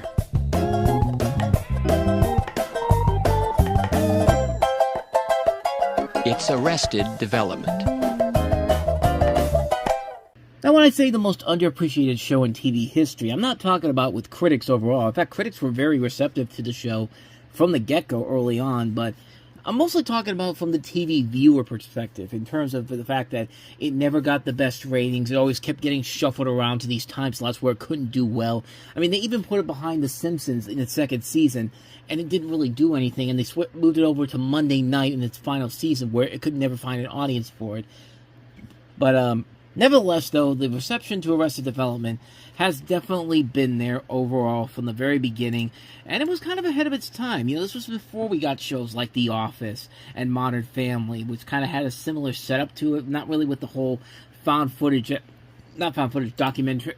style aspect of it, but, the idea that you have Ron Howard narrating this, who is one of the producers on the show. But the whole idea of Arrested Development follows it's a show about a formerly wealthy dysfunctional family, the Bluth family, and is presented in a serialized format which incorporates handheld camera work, voiceover narrations, archival photos, and historic footage, and it maintains numerous running gags and catchphrases. And the setup of the show is that you have the Bluth family, as I mentioned, who are this wealthy family overall, and at the center of it is the son, Michael Bluth, who's the show's quote, straight man, if you will, who strives to do the right thing to keep his family together despite their materialism, selfishness, and manipulative natures. Michael is a widowed single father. His teenage son, George Michael, played by Michael Cera, has the same qualities of decency, but feels a constant pressure to live up to his father's expectations and is often reluctant to follow his father's plans. He begins to have a crush on his cousin, Maeve Funke, played by Aaliyah Shawkat, which develops from a kiss she gave him as part of a prank. Michael's father, George Bluth Sr., played by Jeffrey Tambor, is the patriarch of the family and a corrupt real estate developer who was arrested in the first episode. George goes to considerable lengths to manipulate and control his family in spite of his imprisonment and makes numerous efforts to evade justice. His wife and Michael's mother, Lucille, played by Jessica Walter, is ruthlessly manipulative, materialistic, constantly drunk, and hypercritical of every member of her family. Her grip is tightest on her youngest son, Buster, played by Tony Hale, who is overeducated on various random subjects but lacks emotional intelligence or common sense. Buster is also a mother's boy with dependency issues and is prone to panic attacks. Michael's oldest brother is George Oscar Bluth II, played by Will Arnett, known by his initials Gob, which is pronounced in the series like the big biblical figure Job. But yeah, you get the idea. But he's an unsuccessful professional magician whose business and personal schemes usually fail or become tiresome and are quickly abandoned. Job is competitive with Michael and bullies Buster. Michael's twin sister Lindsay, played by Portia de Rossi, is spoiled and materialistic, consistently seeking to be the center of attention and espousing various social causes for the sake of vanity. In the last episode, it's revealed that she and Lucille are actually half-sisters. She's married to Tobias Funke, played by David Croft, who's a discredited psychiatrist turned aspiring actor. Tobias is a self-diagnosed never nude, a disorder comparable to gymophobia, whose language and behavior has heavily homosexual overtones to which he seems oblivious and which are the center of his much tongue-in-cheek comedy throughout the series. Their daughter, Maybe, is a rebellious teen with an opportunistic streak who seeks to defy her parents for the sake of attention and otherwise pursues boys in power and furthers her complicated relationship with George Michael. So as you can tell, there's a lot of shit going on in this show overall. And you follow this family, and it is a show where it is one of the most smartly made TV shows that works mostly because everybody in the cast works so well. They work well as individuals, but they work off each other very well in general here. This is a really great cast they put together here. You know, all these really good people overall in here. Really fun people overall. Even people, Jason Bateman, Will Arnett, Michael Cera, David Cross, Portia de Rossi, Tony Hale, Jessica Walter, Jeffrey Tambor, Ali Shawkat. They are a lot of fun to watch, even though they could be really horrible people at times. It's one of those shows that also works because you use a lot of meta humor in the show as well, and they do use it to good use. I think of it as kind of a precursor to another one of my favorite shows we'll eventually get to, Community. It is also one of the rare shows where the guest stars that show up here do just as great of a job as the cast itself. I mean, when you get these big names in here, because they get some big names here, like, Ron Howard is the narrator, of course, but you have Henry Winkler, who plays Barry Zuckerkorn, the family lawyer. Liza Minnelli shows up as Lucille 2. Patricia Velasquez, Charlize Theron, Julia Louis-Dreyfus, I lost her name for a second. Jason Bateman's real-life sister, Justine Bateman, shows up on the show. Dave Thomas, Judy Greer, Ben Stiller, Amy Poehler. They all work very well with the cast in general here. And it works because they give them a lot of really great material to work with here. One of my favorite episodes of the show is very early on in season 1. It's the first Christmas episode they ever do, where you have Henry Winkler and John Michael Higgins as these lawyers, and the delivery on some of these jokes are so well done. Henry Winkler is absolutely hilarious as Barry Zuckerkorn. There's a lot of great moments in here where you can see the scumbaggery with him, but you also kind of like him for just him with the way that he talks to this family in general. John Michael Higgins has some great moments too, like he's trying to hide from Jessica Walter's Lucille, and every time that they're talking, and there's a point where John Michael Higgins just goes, I'll just duck behind that couch over there, like little things like that. Just the delivery on some of these jokes are so well done, and it's a shame that this show never got the recognition it deserved back then, because this really was one of the funniest shows I've ever seen. But it did eventually find its audience, mostly because of DVD, and especially with streaming, as Netflix picked up the 2 additional seasons since then. Season 4 was not as good as it could have been. That was one where they were trying to experiment more with more solo episodes centering around everybody in the cast. One character will have one separate episode each time around, and a lot of people really weren't into it overall. I watched it again recently. I don't think it was that bad, but it definitely was underwhelming compared to the other seasons in general. I thought the final season overall was a whole lot better. It did give the show a proper send-off overall, and I think it was definitely worth it in the end. I know people were kind of mixed on the last season too, but it's definitely a lot better than season 4. I'll give it that. But really, the first 3 seasons of Arrested Development are the best that this show has ever done. It's very funny. It's ahead of its time. It's clever. The cast is great. If you haven't seen it, go and see this show. It's one of the best shows on television, and it's number 17 on my list of my favorite TV shows of all time. Seek it out, Arrested Development. Great, great show.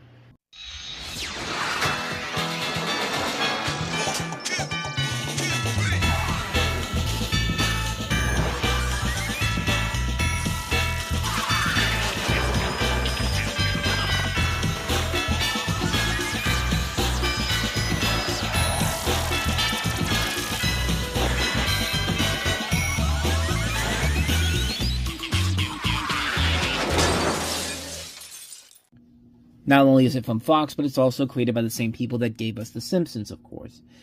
If you don't know what Futurama is, it follows the story of a pizza delivery boy, played by Billy West, named Philip J. Fry, who is accidentally cryogenically frozen in a time capsule for 1,000 years. In the beginning it is, but then we find out that it was all part of the big plan. But he essentially is revived on December 31st, 2999, and essentially finds work at the interplanetary delivery company Planet Express, working alongside the one-eyed mutant Leela, played by Katie Sagal, and the robot Bender, played by John DiMaggio, along with a cast of other characters, including Professor Farnsworth, Zoidberg, Hermes, Amy, Scruffy, Nibbler, Mom, and all these other people, all in this world of the 3000s. And I mean, Futurama is one of those shows that honestly gets better and better with every season. It's the one thing that I will give this show credit over The Simpsons, which I think you should know where that's going to be on this list here. But the Futurama is a show that consistently gets better and better as the show goes on. I mean, this is a show that has a very interesting and humorous look at what the future holds in the year 3000. Because let's be honest, when the Jetsons came on the air, that was supposed to be what the future was supposed to look like in the 2000s. And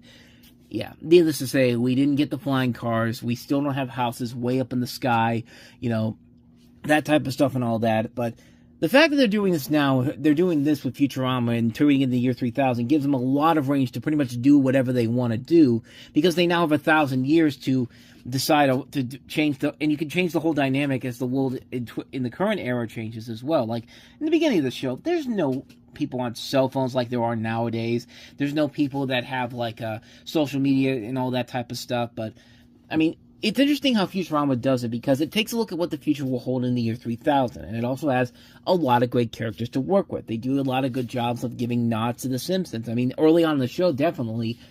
Like in the first episode, you see the three-eyed fish Blinky from one of the first episodes of the couple seasons of the show. And then in a later episode, they land on a garbage ball and come across a bunch of Bart Simpson dolls. With, you know, Bart can talk, and when Bender pulls the lever, just like, Bart's like, eat my shorts. And Bender's just like, okay. And he eats the shorts, and he's just like, shorts. But, you know, the show overall has been good for most of its run in general. And I say most because there was a little bit of a lull, even though technically this wasn't really part of the show at first. And I'm talking about the 4 movies that came in between the end of the last Fox season and the first Comedy Central season, which the first movie overall was really good. The 3 follow-ups, not so much. Beast with a Billion Backs is kind of mediocre at best. Bender's Game's probably the worst of the 3. Into the Wild Green Yonder kind of gives it back to what made Bender's Big Score the good one, what it was. But I don't technically consider that. I never technically considered that part of the show at first, even though now it's considered part of the canon now as the 4th season of the show. But, I mean, me personally, I don't consider it part of the show's run. And I say the 3rd season cuts in, the 3rd season, the final Fox season. Actually, technically, the movies would be the 5th season.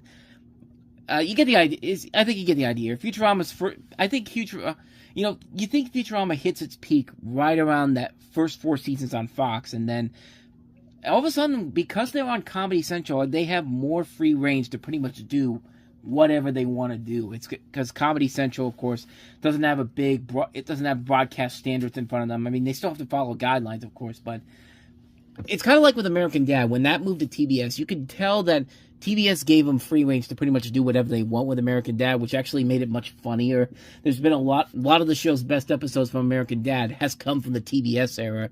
But yeah, it feels like Comedy Central did the same thing with Futurama. They basically said, look, you're not enough a network anymore. You guys can do pretty much whatever you want. Just keep it within the context of our just keep it in the vein where you're not offending anybody, and we'll let you pretty much do whatever you want. Because the first season on Comedy Central was great.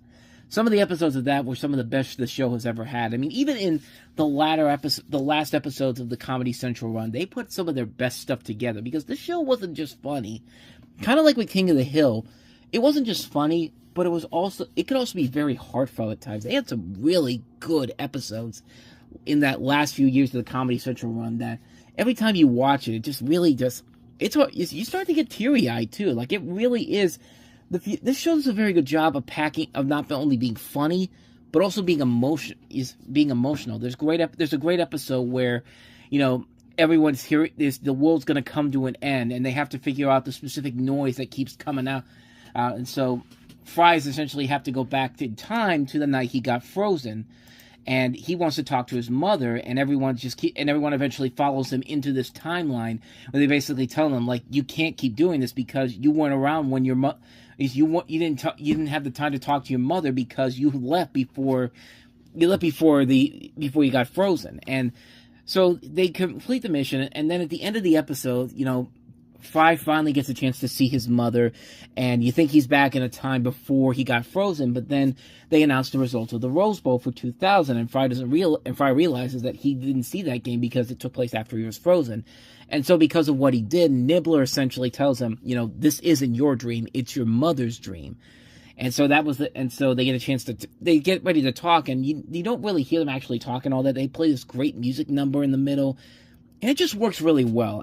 It's really one of those strong episodes that really just, you know, it's not only funny, but it also really tugs at your heartstrings a lot. Like, there's another episode that comes a couple of episodes after that where it's Amelia Clark playing this girlfriend for Zoidberg, but the catch is with her is that she doesn't have a nose, she can't smell, and, you know, he's about to do this surgery where Zoidberg's gonna give her a nose, and he's afraid that he's not gonna be able, she's not gonna fall in love with him anymore because of how he smells. And then they do a great little turn at the end of it, which I really thought was pretty good overall, what they were able to do with that. I thought it was a nice ending for him. But it also has this really hilarious subplot with Bender, where he gets into it with this little dancing girl that he's like in a dancing competition, and then at the end she has a heart attack, and, you know, everyone's like, oh my god, she's dead, and Bender's just like, woohoo, in your face, little girl, I'm not even gonna wait to dance on your grave, I'm gonna dance on top of your lungs right now. And he's just tap dancing on her, and it actually saves her life at the end. And it's just one of the funniest things I have ever seen from this show. It is so well done. And again, with the emotional moments, the last episode that follows after that, which is supposed to be the last episode before Hulu picked it up, really is great, because this is a show that is so good that it's been able to have not one, not two, not three, but 4 episodes that were written as the series finale for Futurama, and all of them were great.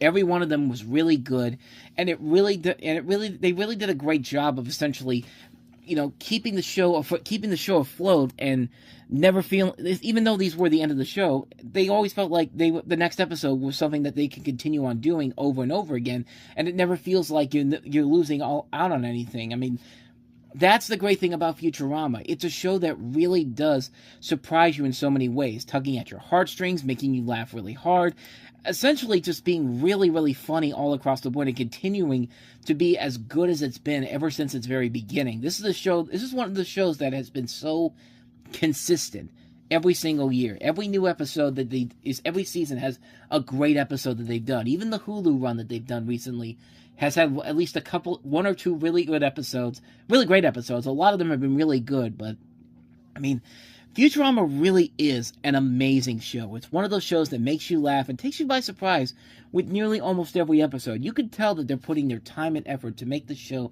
not only funny and worthwhile, but consistently funny, consistently entertaining, and just consistently keeping you wanting to watch every episode over and over again. It's just a terrific show. It's a show that I really have a lot of love for. Futurama, man, number 16 on my list of my favorite TV shows of all time. I'm sure many of you out there that watch this channel knows how good the show is, because it's probably one of your favorite shows too.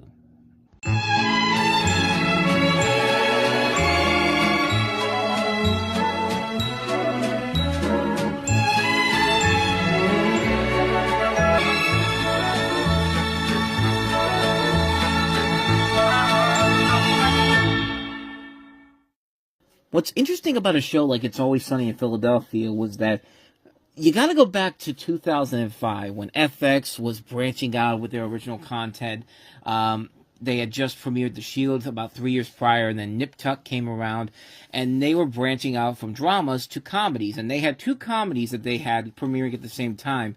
They had this show, but they also had a show called Starved. So these were 2 shows that were premiering at the same time, and nobody really knew if one of these 2 shows was going to succeed as well as they were hoping for. So the head of FX quite literally had a contest simply to see which one of these 2 shows was going to be the show that was going to have a bigger branching out of broadening their demographic with comedy programming. And yeah, most people thought Starve was going to do it, but then It's Always Sunny in Philadelphia ended up winning. Starve was pretty much canceled after just 2 months on the air, and the end results have paid off marvelously for that show, because It's Always Sunny in Philadelphia is still a show that is very much as funny as it was back then as it is now. I mean, it has not lost a beat. This is a show that follows the exploits of a group of narcissistic and sociopathic friends who run the Irish dive pub, Paddy's Pub in South Philadelphia, but spend most of their free time drinking, scheming, and arguing amongst themselves and plotting elaborate cons with each other and at times against each other for personal benefit, financial gain, revenge, or simply due to boredom or inebriation. And you got a cast that includes much of relative unknowns: Charlie Day, Glenn Howerton, Rob McElhenney, Caitlin Olsen. I mean, these were people who were unknowns when the show came out, but have since gone on to do many other big things in their own rights. And they've even gone on to do separate shows and other movies as well, in between the show's filming in general. And then Danny DeVito comes on in the second season of the show, playing the father of Dennis and Dee, the two is Glenn Howerton and Caitlin Olsen's characters, and he just adds in a whole new layer to the show that was already there with the first season in general. I always like to consider this show to be the live-action South Park, because like South Park and even Futurama, It's Always Sunny manages to get funnier and funnier with every season as it stays relevant. I mean, not only that, but it's basically a raunchier and cooler version of other TV shows, not just South Park, but also Seinfeld. You see a little bit of the Honeymooners in there too, with, you know, the whole idea of Ralph and Ed having these schemes trying to make money and all that.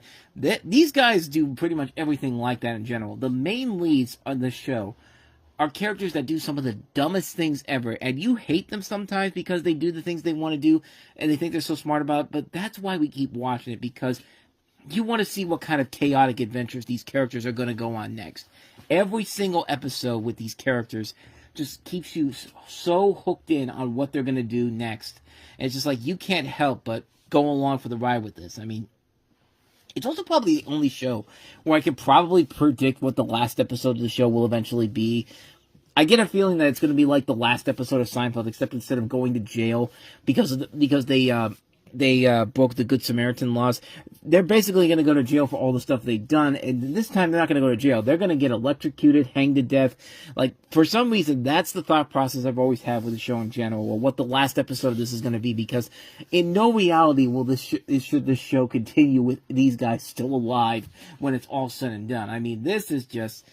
I mean, that's the beauty of the show in general. Like, you hate these characters and their motivations, but you get so compelled by how so committed they are to making these realities and these ideas of theirs come to life, and you just can't help but laugh your ass off, man. I mean, this is a show that is just as funny and as clever and is also stupid at the same time as the show continues on. I mean, this show has been on now for, this is the 17th season now that we just had this past year. And really, it's not lost a beat at all. Like, the show just keeps getting funnier. And there's even times when the show can even get emotional at times. Like, I always remember the season where they all went to Ireland. And the big thing was that Charlie was, trying to bury his father at the top of this mountain. And then there's a point where it's raining. They have to get to the top of the mountain. And he just completely loses it. And it really is brilliant acting from Charlie Day. Like, you can believe that this guy is just letting his raw emotions out in this scene. And with the music, the Amazing Grace bagpipe music playing from Tommy Boy in the background, it just makes it all the more sweeter. And, this show, like I said, it's just so brilliant in its craziness, its ridiculousness. This is a show that has a crossover with Abbott Elementary, for God's sakes. And when they did that, everyone was looking at us and going, like, why are they crossing Abbott Elementary over with a show like It's Always Sunny? Because Abbott Elementary is just simply a show where, it's a lighthearted show. Like, it's a show that, it's one of those lighthearted shows where you look at it and go, like, how are they going to make this work? And sure enough, when the Sunny guys made it over to Abbott Elementary, it was the typical Abbott Elementary episode. But then, when the new season began on It's Always Sunny in Philadelphia, they basically allowed the characters from Abbott Elementary to act like the characters on It's Always Sunny in Philadelphia, where they're swearing more. You hear them saying the word shit, like, Quanita Brunson on the show literally says, "See you next Tuesday" about D on the show. And when I heard that for the first time, I was laughing so goddamn hard. Like, that made me laugh so hard. But again, it works because it fits the context of what both shows were trying to do. Like, it shows that, hey, It's Always Sunny can work in a more safer show like Abbott Elementary. Well, Abbott Elementary can also work in a more intense show like It's Always Sunny in Philadelphia, a more raunchier show. And that's kind of the beauty of that was one of the great things about TV this year in general, was the fact that they were willing to go that far, and they made it work. Like, it really was a fun idea to do that this year. And it just shows you the pure chaos and the pure absurdity of what has made It's Always Sunny in Philadelphia so special overall. over these last 20 years. I mean, this is a show that keeps getting better and better and better as it goes along. And quite frankly, I would be really, really disappointed if the show comes to an end anytime soon, which I hope it doesn't. I hope these guys continue to put out as much funny stuff as they can for the show, because there is a lot of good funny stuff in here. It's Always Sunny in Philadelphia is a terrific, terrific show. And let's be honest, it's the best thing to come out of Philadelphia. I'm sorry. I'm sorry to you Eagles fans, to you Flyers fans, Phillies fans. I'm sorry. It's Always Sunny in Philadelphia will always be the best thing to come out of Philadelphia. Actually, no, that's not true. I should mention that's not true at all. Rocky came out of Philadelphia, so there's a couple. Actually, there are a couple things about this. So just forget I said anything. But the point I'm trying to get across here is that it's Always Sunny Phil. I am so confused. I'm losing my train of thought here for a second. It's Always Sunny in Philadelphia, regardless of how I feel, of what I'm trying to get across here, is still one of the funniest shows ever. It's number 15 on my list of my favorite TV shows of all time. Good evening, everybody, and welcome to Whose Line Is It Anyway? On tonight's show, license and registration, please. Wayne Brady. Would you please step out of the car? Kathy Greenwood. Where's the fire, buddy? Colin Mockery. And that's it. Spread 'em. Ryan Style. And I'm your host, Security $1. That's a fun. And oh, what fun Whose Line Is It Anyway is. Now, this is a show that I don't think I really need to explain what the premise of it is, but for those of you that don't know what it is, it's basically a show where you have the host, depending on which version you watch, whether it's the original UK version, the ABC US version, or the CW US version, you have Clive Anderson, Drew Carey, or Aisha Tyler moderating and giving these improv comedians such as Wayne Brady, Colin Mockery, Ryan Stiles, Greg Proops, Kathy Greenwood, Brad Sherwood, giving them bits of comedy to do in these specific types of games. Like you'll have a game like Living Scenery, or Scenes from a Hat, or Hoedown, or anything with music involved in it. And that's simply the straightforward premise of it. Just a half an hour of watching some funny people doing a lot of funny stuff. And I'm a guy that likes improv comedy because it's great to see what type of comedy these people can come up with on the spot. And that's what makes Whose Line so great. Now, I'm a fan of both versions of the show, the UK and the US versions. I know I'm like a lot of people that do prefer the US version of it with Drew Carey rather than the UK version. The UK version works with the people you got on there, but, Clive Anderson's the host of that show, Josie Lawrence, Jonathan Pryce from the Pirates of the Caribbean movies, Stephen Fry from Gosford Park, and even people from the US version like Ryan Stiles, Colin Mockery, and Greg Proops who are on there throughout the course of that show. And they work on the UK version, but there are some of the jokes that don't work, but that's because I think they appeal more to British audiences than American audiences do. The US version's obviously, I think, a lot better because of the humor being more appeasing to the American audience in general, and has a lot of the same people on board here. Like I mentioned, Colin Mockery, Ryan Stiles, Wayne Brady, Brad Sherwood, Greg Proops, Chip Eston, Jeff Davis show up.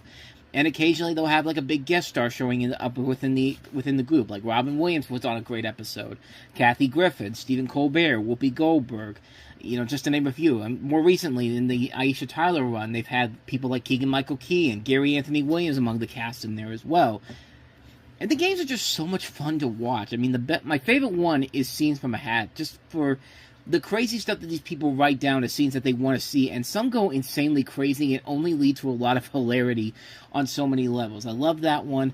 I love World's Worst. The best one for me, the best moment in the history of Whose Line Is It Anyway, it comes down to two things. One, when Robin Williams was on the show, every bit that with him involved in it was absolutely hilarious. Like, he brought a whole nother layer to the funniness of that to the fun of the show with him coming on board. But the best moment ever, you gotta look for it. Richard Simmons, when he shows up to play Living Scenery, it is one of the funniest things I have ever seen in my entire life because of just how insane it gets, how crazy it gets, and you'll be laughing for a long, long time, as I did when I watched that for the first time. It was that good. It was so hilarious. It was so funny. I really couldn't believe how hilarious that was, because it was just great material there. Along with the infectious personality of Richard Simmons. I mean, it's a win-win on so many levels. And the show essentially is a win-win on so many levels. There is not a bad season of this show. Even when Aisha Tyler came in, I like the fact that she even herself gets more involved in the bits is more than Drew Carey or Clive Anderson did in the original show. Like, Clive Anderson and Drew Drew Carey will just sit at the table while the comedians are doing their improv. But then Aisha Tyler will do the same thing. But then she'll come in the middle of the segment and just randomly show up there. And she is really funny. People forget how funny she can really be. Like, you see her in more dramatic stuff like Criminal Minds and all that, but, you forget that this is a woman that's been on shows like Friends and Archer and, just these great comedies, and she's actually really, really legitimately funny. Like, she is very hilarious, and it shows on this very same show here. It's a really, really funny show that even if you're not the biggest improv comedy fan, you could still find a lot of great material in this that will make you laugh so hard. Whose Line Is It Anyway is absolute brilliance on a number of different levels. It's one of my favorite shows of all time, a show I love to watch over and over again. It's number 14 on my favorite TV shows of all time, and really, once you see it, it's not hard to see why.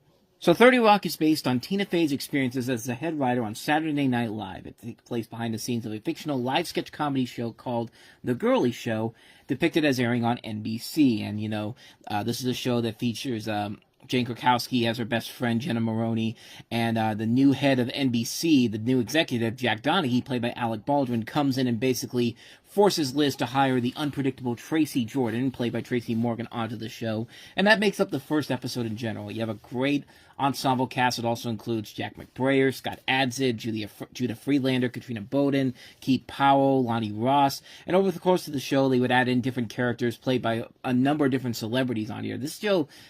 Here's the interesting thing about this show in particular. When it was coming on the air, it was coming on the air around the same time of another show that was really hyped up to be the next big thing, which was very similar to this show, Studio 60 on the Sunset Strip. And it was mostly because of what happened with the people behind that show. The creators of The West Wing worked on that, and there was a lot of buzz building up for that show in particular.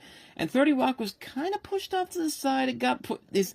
Let me put it this way: when it first started, it was shelved onto Wednesday night at 8:30 behind a really bad-looking comedy with John Lithgow, and also it was a show called 20 Good Years, I think it was. I can't remember who else was in it, but I know John Lithgow was in it. Let me see if I can find it here. Jeffrey Tambor was also on it, too. It was the first thing he had done after Arrested Development, and, it was on... It's actually 30 Rock led the night that night, but... because 20 Good Years didn't last very long, it only lasted like 4 episodes before NBC pulled it, and then eventually 30 Rock would find its audience through the Thursday night lineup, where it would eventually go on to become the successful show that it was, and winning 3 Emmy Awards for Outstanding Comedy Series. But it's funny how that show was a show that kind of got put into a really bad time slot. Meanwhile, Studio 60 on the Sunset Strip was a show that they were really hyping up to be the next big thing, especially considering with the people behind it, Aaron Sorkin and Matthew Perry as among the cast, with Matthew Perry, Amanda Peet, Sarah Paulson, Bradley Whitford among the cast in here. But that show only lasted about 1 season, didn't do the best with critics overall, and was largely forgotten almost immediately after it left overall. But yeah, 30 Rock was the one that eventually found its way to finding an audience and lasting longer than that show did. And really, there's 3 key factors about it that make it a great show. One is the cast. I mean, like I said, a terrific cast featuring Tina Fey, Alec Baldwin, Tracy Morgan, not Tracy Ullman, good lord, Tracy Morgan, Jane Krakowski, and Jack McBrayer, and they're great on the show. The ensemble cast is really great too. Like, you have all these people that you may not be too familiar with.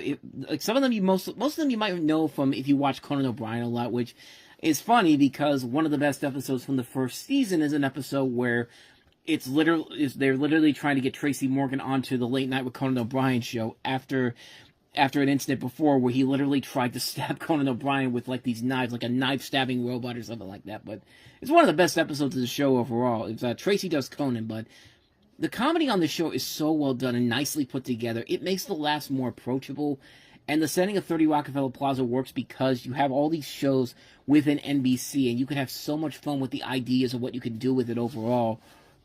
And this is a show that also loves a lot to use a lot of NBC personnel involved in it. One of the best episodes ever is when it's the second season premiere episode, and it was mostly a promo thing for Jerry Seinfeld's upcoming movie, B-Movie, but it was still made for a hilarious episode. I mean, the idea of it was Jack was trying to put Jerry Seinfeld into every NBC series with Seinfeld vision, which it's pretty much a precursor to AI when you really think about it, but they insert clips of Jerry in Law & Order SVU, Heroes, and even an episode of Deal and No Deal, and then Jerry basically goes and confronts Jack and Jack basically wants to make amends with him. He says, "What NBC show would you like to be inserted in?" And Jerry says, "I like Lost. Is that you guys?"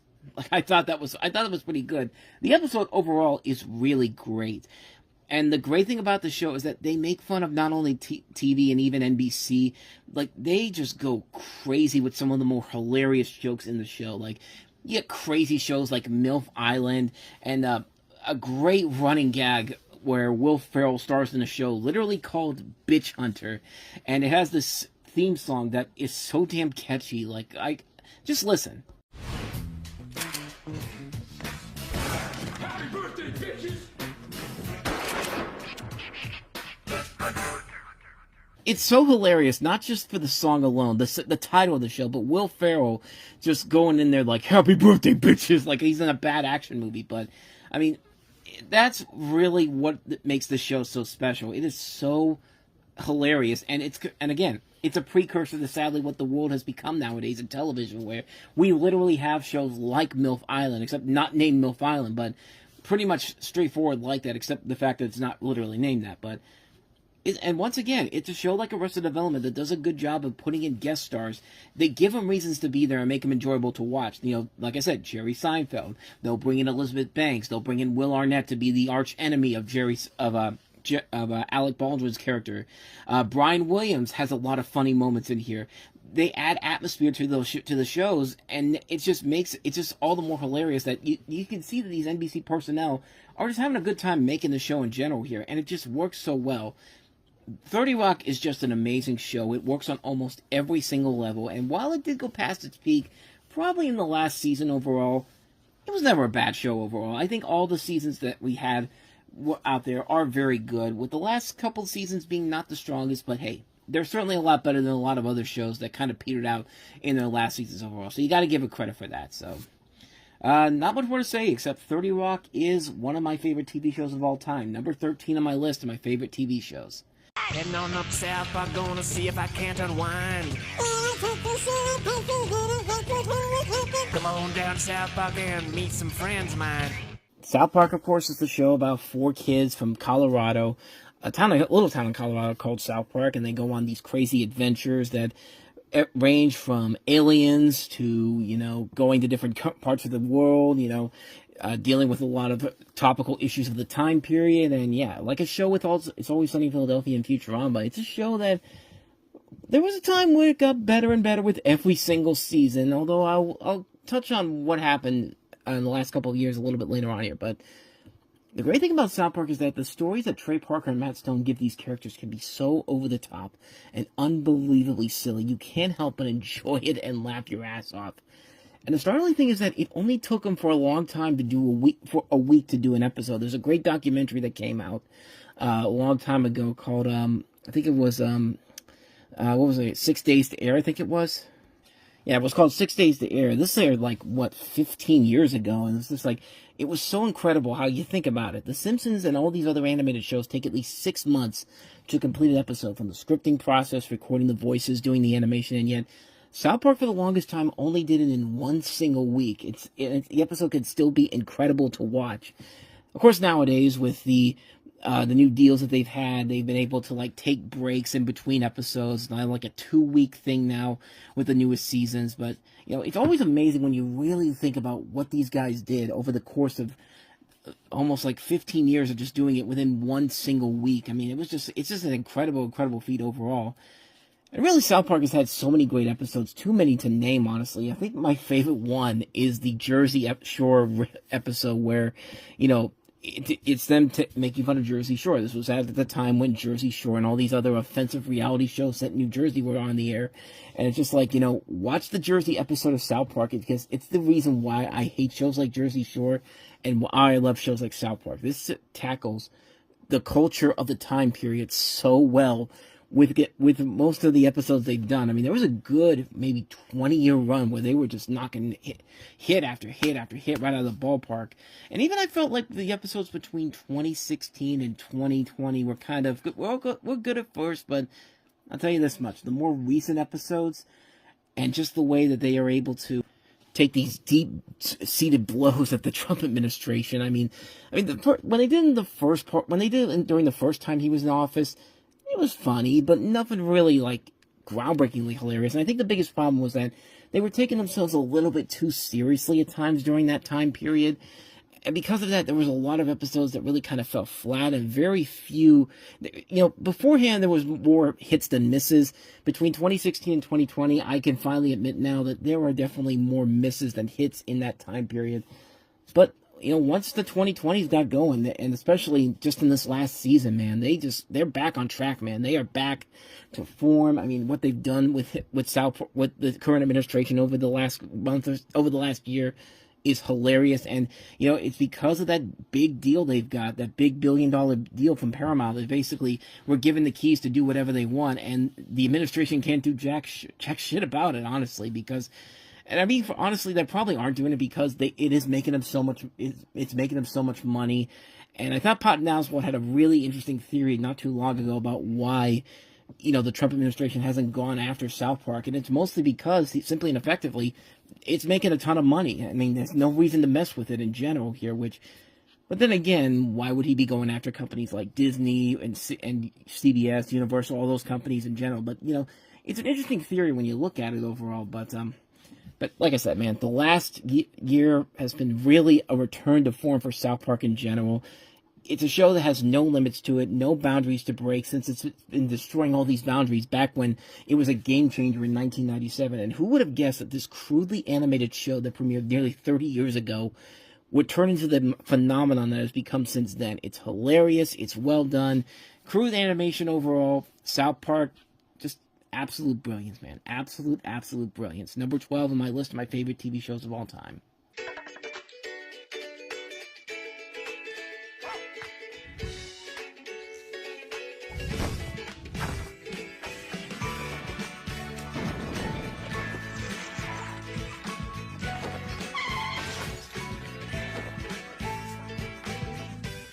And like I said, this is a show that's been slowly but surely been growing on me over the last few years. And you don't know the story by this point. It centers on the Belcher family, parents Bob and Linda, played by H. John Benjamin and Dan Mintz, and their three children, Tina, Jean, and Louise, Larry Murphy, John Roberts, and Kristen Shaw, who run a burger restaurant and often go on adventures of many kinds. Simple adventures, like when you watch the show, you do definitely get a sense of like old school Simpsons and a little bit of King of the Hill, which is coincidental because this is one of the developers on the show is Jim Dotrieve, who's one of the main people behind King of the Hill.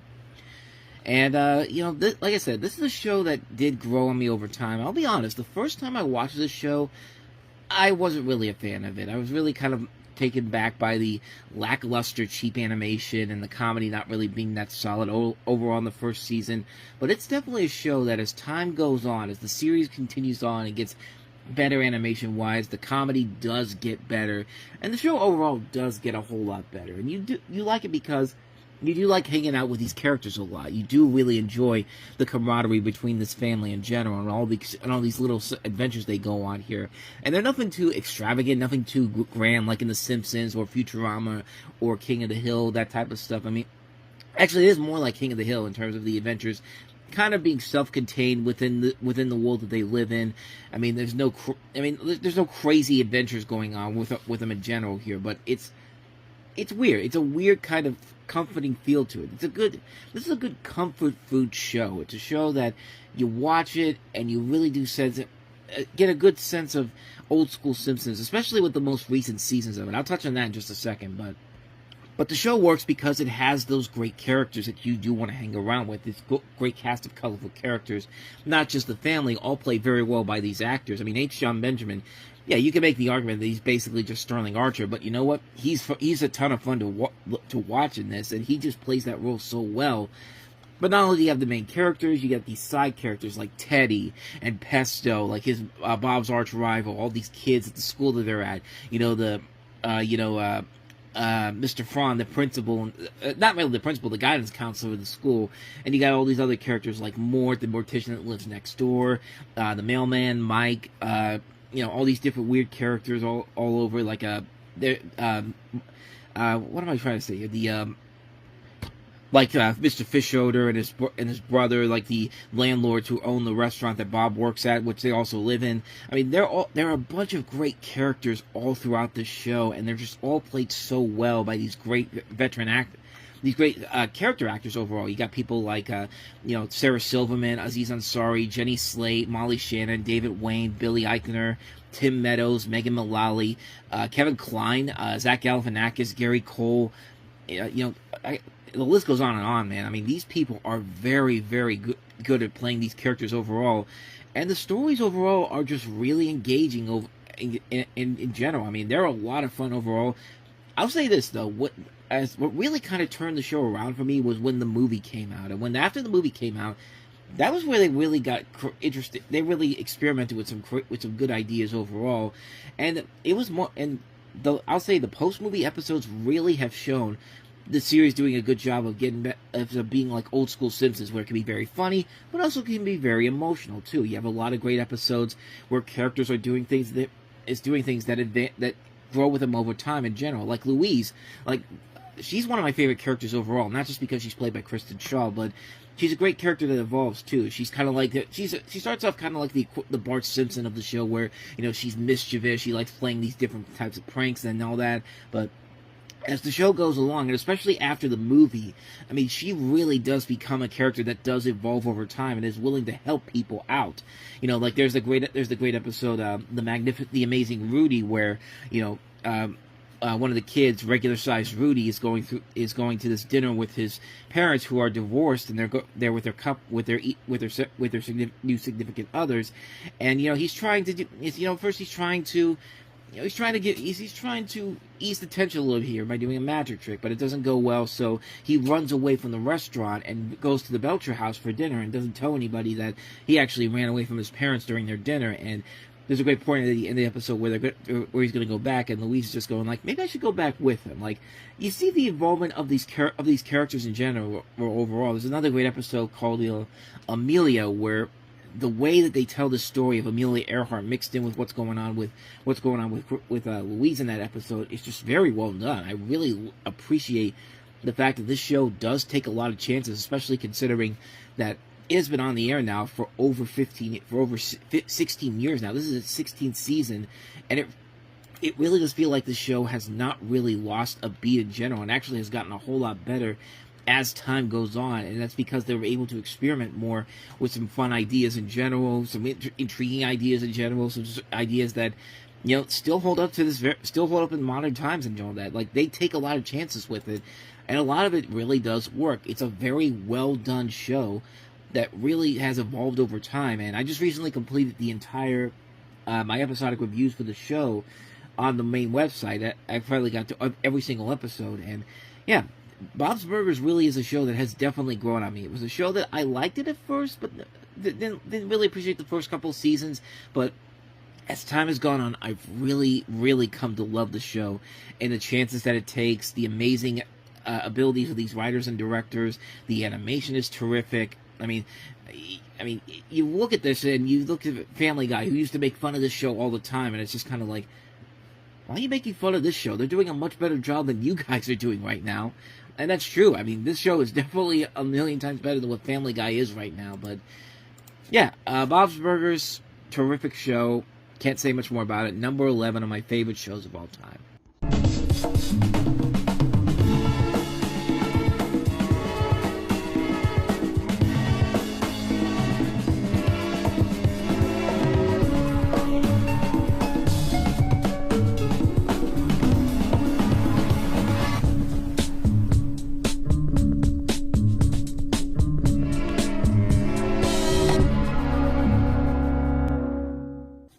Now, even though AMC had shows before this, stuff like Remember When, and I think there was another one too, I can't remember what it was, but they had a couple of shows early on but they had never really jumped into scripted territory, but Mad Men was kind of their first show in particular to do that. And it's funny because this show was originally supposed to be an HBO series, however, HBO turned it down, and so essentially they took the show over to AMC, and yeah, it was one of the biggest regrets that HBO CEO at the time, Richard Plepler, had said that he regretted ever doing. Like, that was passed over then, and then he took the show over to Showtime, and then they didn't want it, and then AMC took it, and yeah, the rest is history, man. This is a show that center plot of this movie is center plot of the show. Toy boat.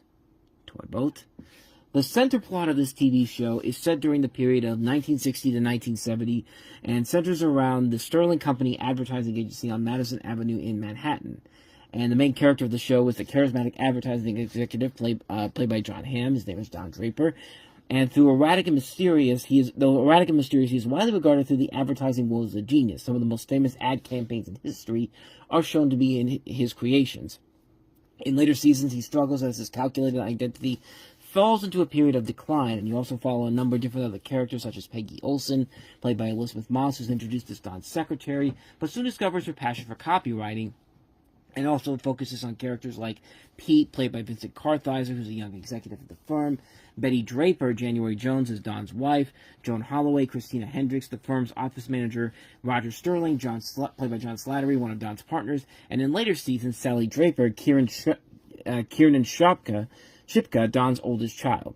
And it depicts the changing mode and social mores of the United States in the 1960s and the early 70s. And of course, the title Mad Men refers to 1950s advertisers working on Madison Avenue who referred to themselves as Mad, being short for Madison, and the only documented use of that phrase for the time, however, may be the late 1950s writings of James Kelly, an advertising executive and writer. And like I said, it's very rare for a cable network to hit it right off the bat with trying to enter new original territory, though it has been done before. FX got out guns blazing with The Shield in 2002, and that kind of started their trend of original shows. But Mad Men's one of those shows that manages to hold up consistently each and every season with so many great things about it. The opening credits are great. I mean, I wish I could play the full one, but copyright reasons. But the setting, the characters, the stories they deal with, the situations they're in. When you watch season 1, it did kind of feel like a 60s version of The Office, except with the camera crew not following them. It's not until about 3 episodes into the last 3 episodes of the season where I really do think the show does step out of that and does become its own unique thing. Not to say that season 1 was bad or anything, but The Office was just coming on around that same time. So it's kind of hard not to look at that and then look at Mad Men and look at both shows at first and just like, these two shows kind of feel the same way, but they're really not. But the best season overall is Season 4, which again brings up my Season 4 theory, thinking about some of the greatest shows on TV. And the best episodes of each show, 99 times out of 100, a lot of them come from that 4th season of the show, and Mad Men definitely is that. My favorite episode really is the suitcase episode, where, you basically follow Don and Peggy and the kind of relationship they have, and it's really good. You do spend a lot of time with these two characters, and John Hamm and Elizabeth Moss are such terrific actors that can make that material work overall, and it has a lot of good, powerful and moving moments, and it's very compelling stuff. It's a show that keeps you invested because the characters are so intriguing to watch, and not only that, you get a lot of really good music, too. There's a lot of really good elements of music added into this. I think Jessica Paré actually has a really good musical number in the I can't remember which season it was. I can't remember if it was season 2 or season 3, but she did a really good version of a song. It was season 5, and she was Don Draper's second wife, and she does this bit where she sings the Gillen Hillis song, Zoo, Zoo, Zooba, Zooba, Zooba, Zooba, Zoo, and that actually went on to become a successful song. They actually released it on its own as a download on vinyl. And there's actually a version of the theme song out there with Allison Williams doing the music for that, doing a version of that, which is really well done. I think that's part of the reasons why she got the role for Peter Pan Live on that 2014. But yeah, this show is very entertaining on a visual level, on a technical level, a writing level, acting, directing. You can see why this show was so celebrated, and the fact that it won the Emmy for Outstanding Drama Series in its first 4 seasons alone. I mean, it's a terrific show that just works on so many levels, and it's definitely one of the best TV shows of all time. I mean, it's a show I really do love going back to every once in a while, and it's really hard not to see why. It's a very cool show, a very slick-looking show, and it began AMC's surprisingly strong streak of great quality dramas. And we'll get to another one of them later on, and also, of course, this led to The Walking Dead, and just a lot of other really good shows from AMC. Mad Men was the first one to do it, and it's a great show. I can't really recommend this one enough, because I think you already know about the show already, but Mad Men's number 10 on my list of my favorite TV shows of all time.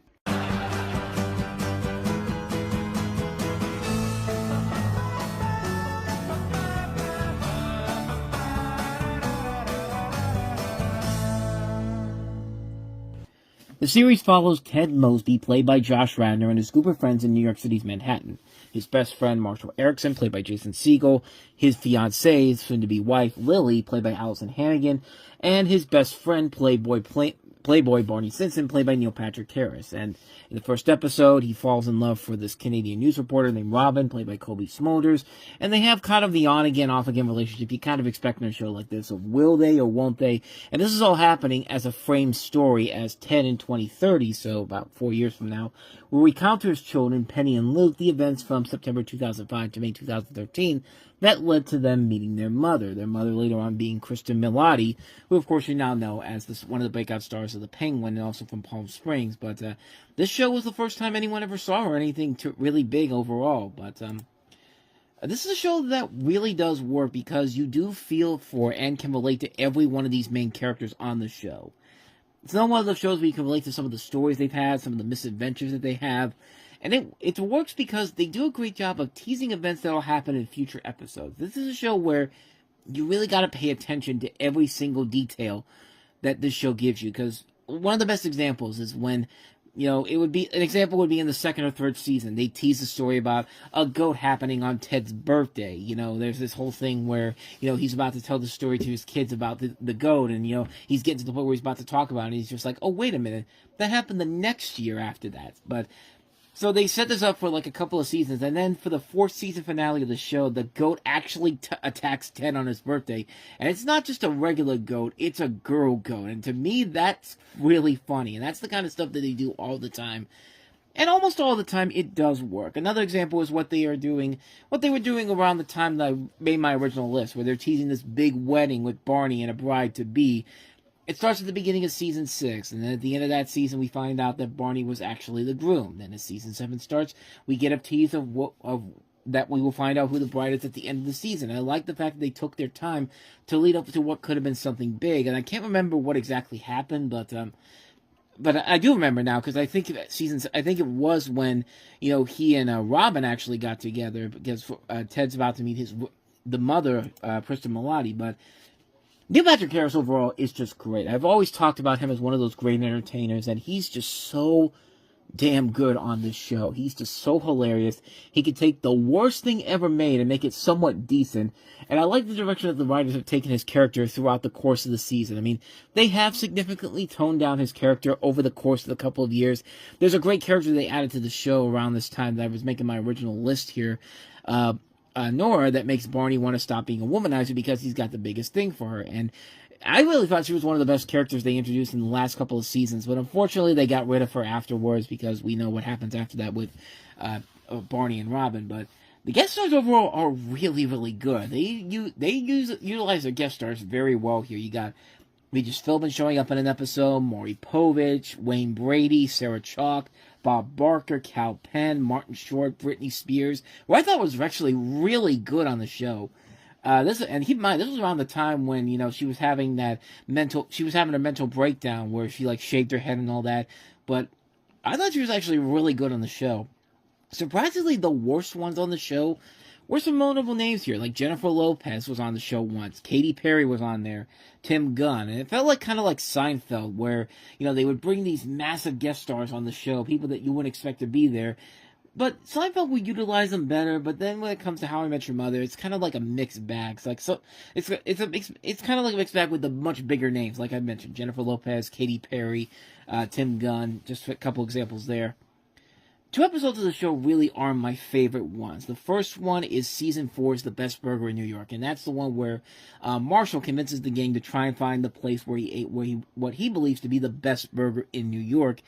And the entire gist of the episode is just trying to find this place where Marshall's had this burger. And they never find it, but it's a really hilarious episode. It has that Seinfeld-esque type of feel to it that I really appreciated about it the most.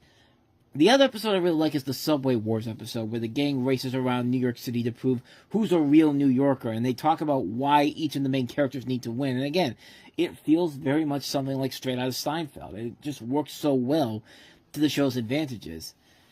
Now, the end of the show is where a lot of people have the biggest question marks about it, and for me personally, I still think it's one of the worst finales ever. And if you don't know what I'm talking about here, I need to set well, let me just set it up for where we at in the final season. By the final season, we're already introduced to the mother, Kristen Milotti, and the big thing about that episode, of course, the big thing about the season is that we finally know who the mother is on the show. We finally get to see is how Ted and her are going to fall in love, even though they don't really meet until the very end of the show. General here, the final episode overall, I think is okay. I think is good. I think there are definitely a lot of flaws to it overall when it comes to like the way they finish it off, and it's the way they finish off the major storylines. Like there's a whole thing where Robin and Barney got married, and then throughout the middle of this they get divorced. Like, I mean, it's not everything about it works overall, but for most of it, I thought it was just okay. But then we get to the final scene of the episode, and it's a part where Ted and the mother played what's her name, they revealed her name on this, but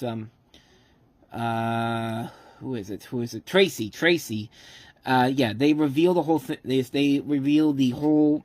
I mean, they revealed how they met and how she sadly died, and like she died of I think that she had died of she basically ends up dying, even though they don't technically say that she's actually dead or so, but they kind of say like she became sick, and her children said that she had been gone for 6 years.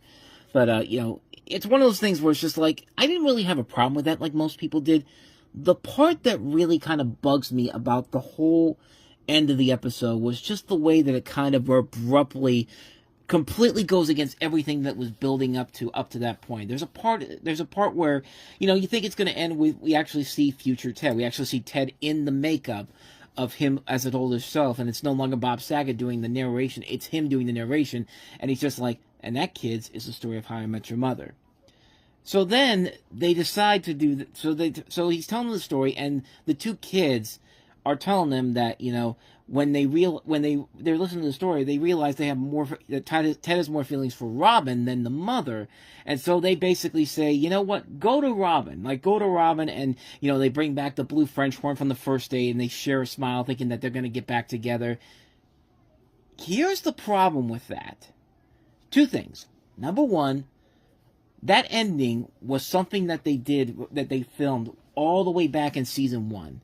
I think it was season 1 or season 2 when they filmed that ending, because they touched on it before, because they didn't know if they were going to really continue the show after the second season overall. And they basically said, let's film this ending, and hey, if this show is doomed to fail, we'll just tack this on here. Kind of like there was a short-lived show back in the 80s called I Married Dora, where they kind of did the same thing, where they found out the show was canceled, and like the main male character on the show was going to leave and go on an airplane, and then he comes back, and the whole family is there, and Elizabeth Pena's character, Dora, I think it is. I haven't seen the show, but I remember the ending where the guy comes back in and goes like, "Wait, Dora, it's been canceled. What?"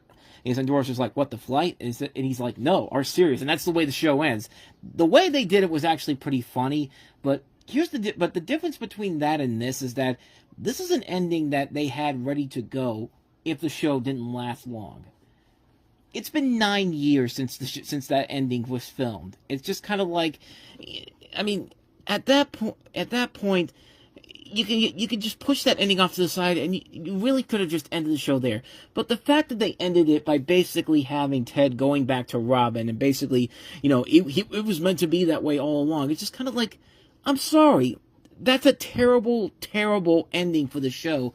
Especially when you consider they did a whole thing just not but a couple of episodes before this where, you know, Ted had to let Robin go. Like, it was just like, hey, it wasn't going to work out. And they had the song Eternal Flame playing as like the love that Ted had for Robin going up in the air and all that type of stuff. And it's just like, that was a way to end that relationship between the two of them. And now you have this ending where it's just kind of like, we're just fucking with you. And of course they're going to get together at the end. It's just like, this is not Ross and Rachel. This is not Sam and Diane or Sam and Rebecca. This is not Jim and Pam. I mean, this is not that type of a relationship that you're setting up here. And I remember when that ending aired. I'll never forget the night that actually aired, where, you know, we had a power outage and I missed it the first time around, so I didn't get to see what everyone was talking about it when it was coming on the air. So I had to wait until we got our power back, and then when I finally watched it, just like, you gotta be fucking kidding me. That's really how we're gonna end this?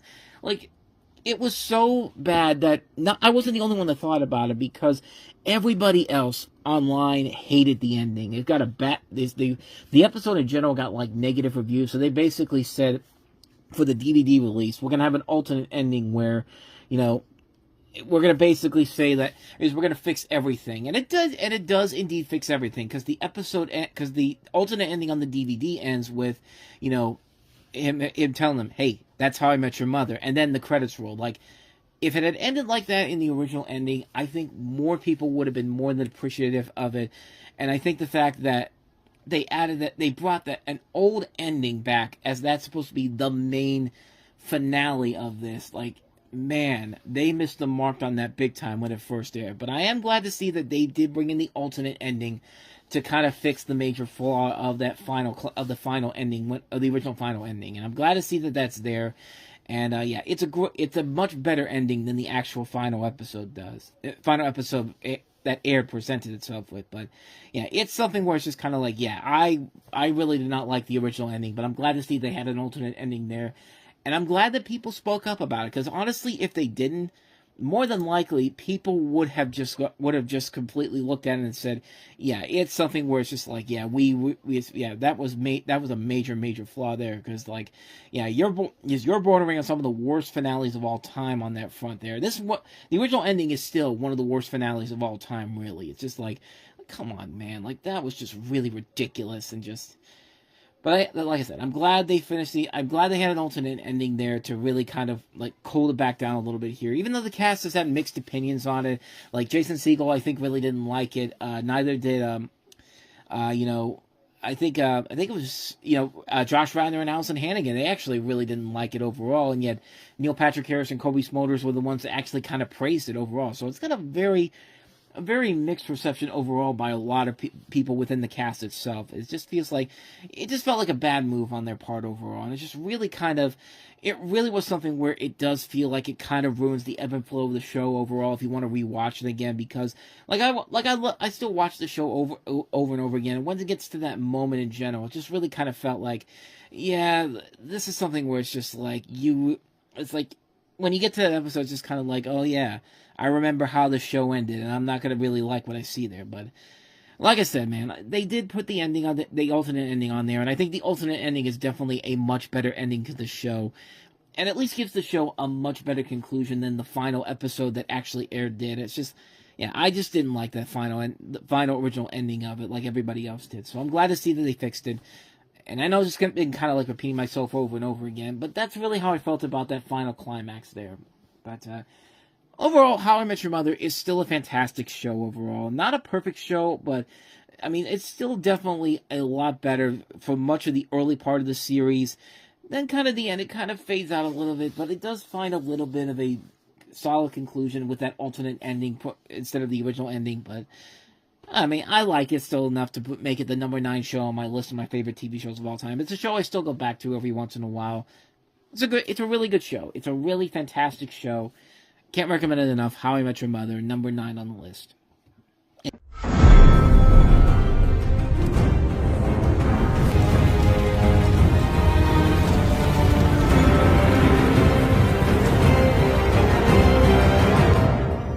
George R.R. Martin's A Song of Ice and Fire comes to television, and comes in a way that at the time was seen as one of the more experimental game changers out there because of how high the budget was for this, how epic in scale the show was going to be. This was supposed to be like the television series equivalent to The Lord of the Rings, which coincidentally enough, they did make a Lord of the Rings TV series over at Amazon to combat Game of Thrones' success, but naturally Game of Thrones won that battle overall.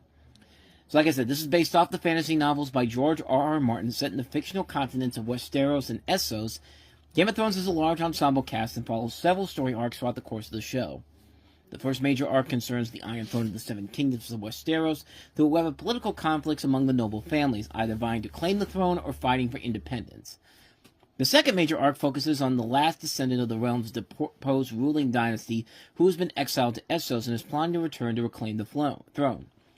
The third follows the Night's Watch, a military order defending the realm against threats beyond the Seven Kingdoms' northern border.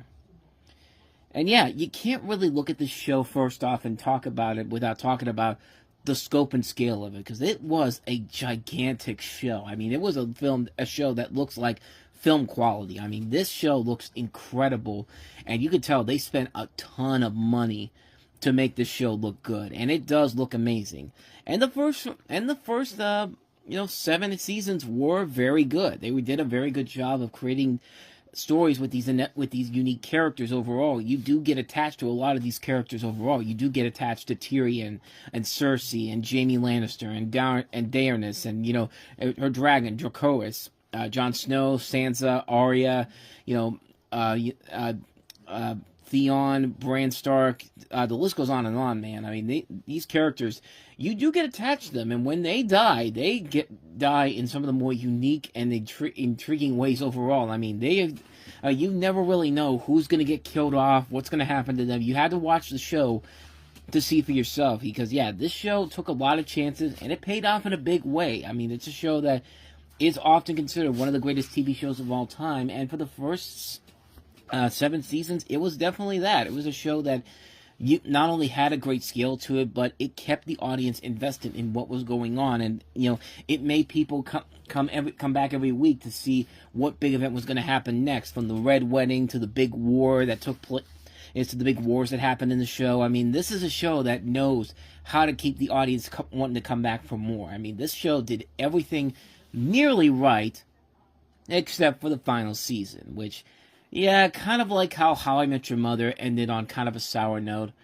I'm more than willing to admit now that Game of Thrones does kind of end on kind of a disappointing note overall, mostly because of some of the decisions they decided to make creative-wise, the fact that they really didn't give a shit at times. I mean, one of the more notable examples is that you can literally see a Starbucks cup in one of the, not even a Starbucks cup, but a coffee cup in one of the last shots of the episode. And I think the fact that, they got trimmed, they cut down a lot of the episodes so that the length was really kind of a thing that everyone kind of looked at and go like, what are we doing here? It was just the fact that the lengths just kept radically getting changed over. Like, it just felt really unnecessary, and it's kind of like, why are we doing this? Because, like, one episode would be an hour long, and then the rest of them would be, like, 78 minutes or so, and there was never a whole lot of consistency overall. And I get it. It's the last season. You gotta wrap up all these storylines here.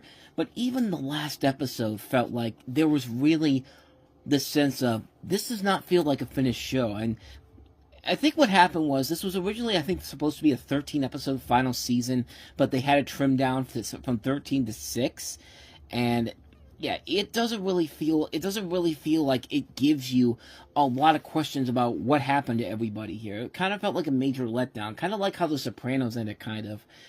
Except this one doesn't end like The Sopranos did, where it just cuts off without giving you a proper ending.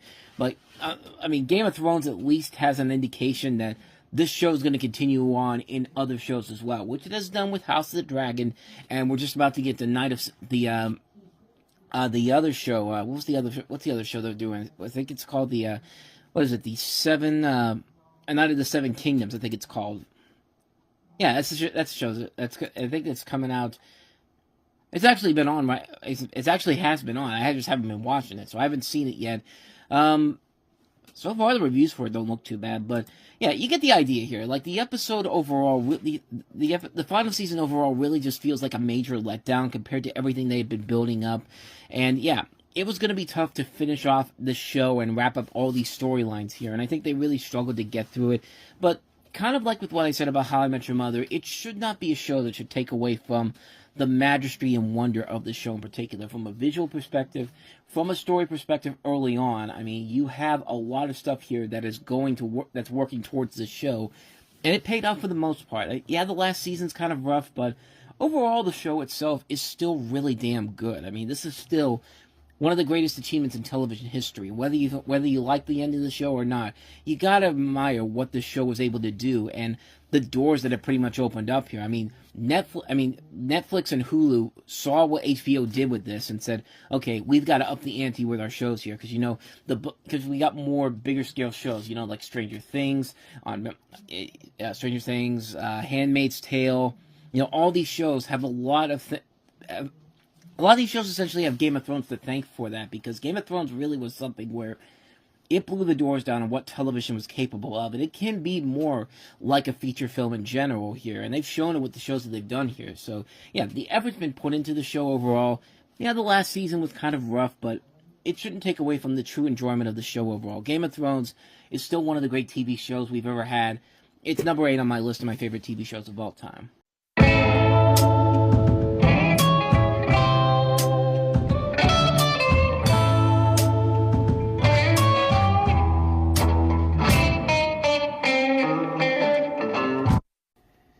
This is one of those ones that was not in my original top 20 favorite TV shows of all time, of course, obviously, because I did that list all the way back in 2011, and that show didn't premiere yet. But Better Call Saul is a series set in the world of Breaking Bad. It's a spin-off and a prequel, with some scenes taking place during and after the events of Breaking Bad.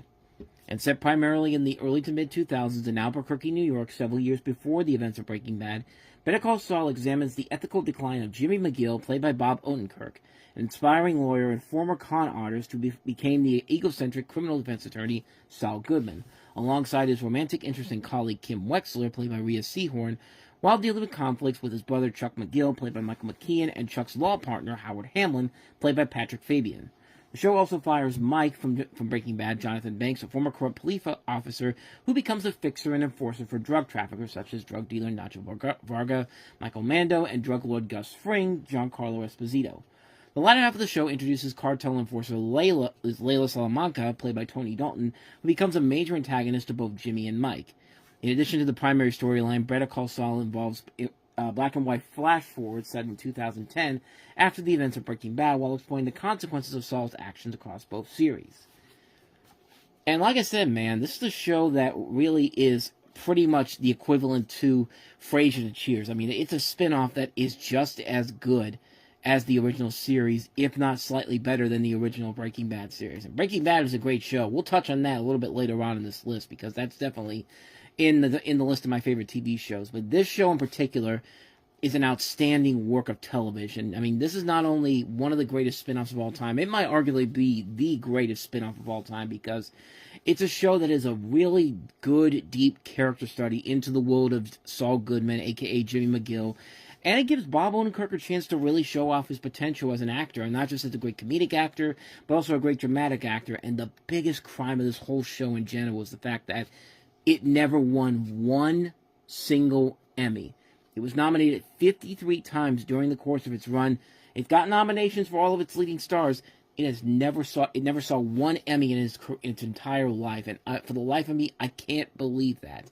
I can't believe a show this good hasn't gotten the proper respect. But then again, we're about a couple of shows away from talking about another great show that was never given the proper Emmy recognition that it deserved. But we'll touch on that a little bit later on in this month. But yeah, this show is absolutely outstanding. It's a show that really has done a whole lot, that even does surpass it a little bit better than the original Breaking Bad is. And it is because of the fact that you've got all these great characters played by these outstanding actors.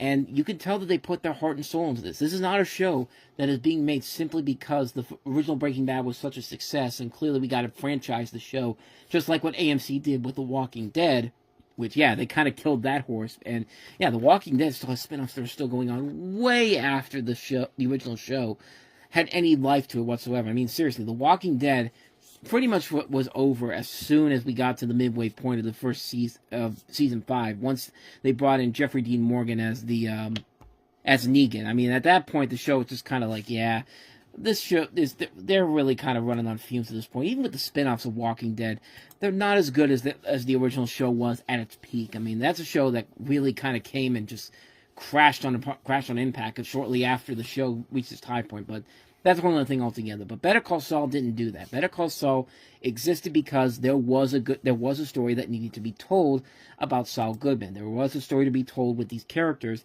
and it really works because Vince Gilligan knew exactly what he needed to do to make this show very intriguing and keep people invested, and didn't feel like it was literally made to be a cash cow. I mean, this show does not do that whatsoever. This show just works on so many levels, and it works mostly because of the heart of Bob Odenkirk, who really puts a lot of effort into this movie, and into a series in general, and he just really makes it his own, man. I mean, you are invested in the show strictly because of him, because of how good his performance is. And again, it's a shame that this show never got the proper recognition that it deserved, but yeah, I mean, not much more to really say about this show that hasn't already been said, and we're going to get back into this universe fairly soon, because Breaking Bad definitely is coming up on this list here, so stay tuned for that. That's going to be coming up within the next couple of weeks, but regardless, Better Call Saul definitely is one of the greatest television achievements you will ever see in your life, from a television show perspective, from a spin-off perspective, I mean, from a prequel perspective. This is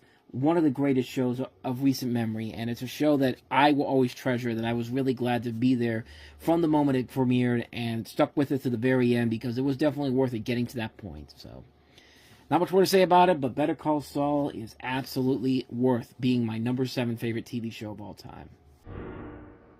This is, of course, the show that revolutionized and changed the way we looked at not just superhero shows, but pretty much TV animation as a whole in the 1990s. I mean, Warner Brothers was at the peak in the 1990s with Tiny Toons and Animaniacs, but Batman the Animated Series was like their magnum opus overall. I mean, this is the show that continues to still be as entertaining as it is today, as it was back when it premiered in 1992.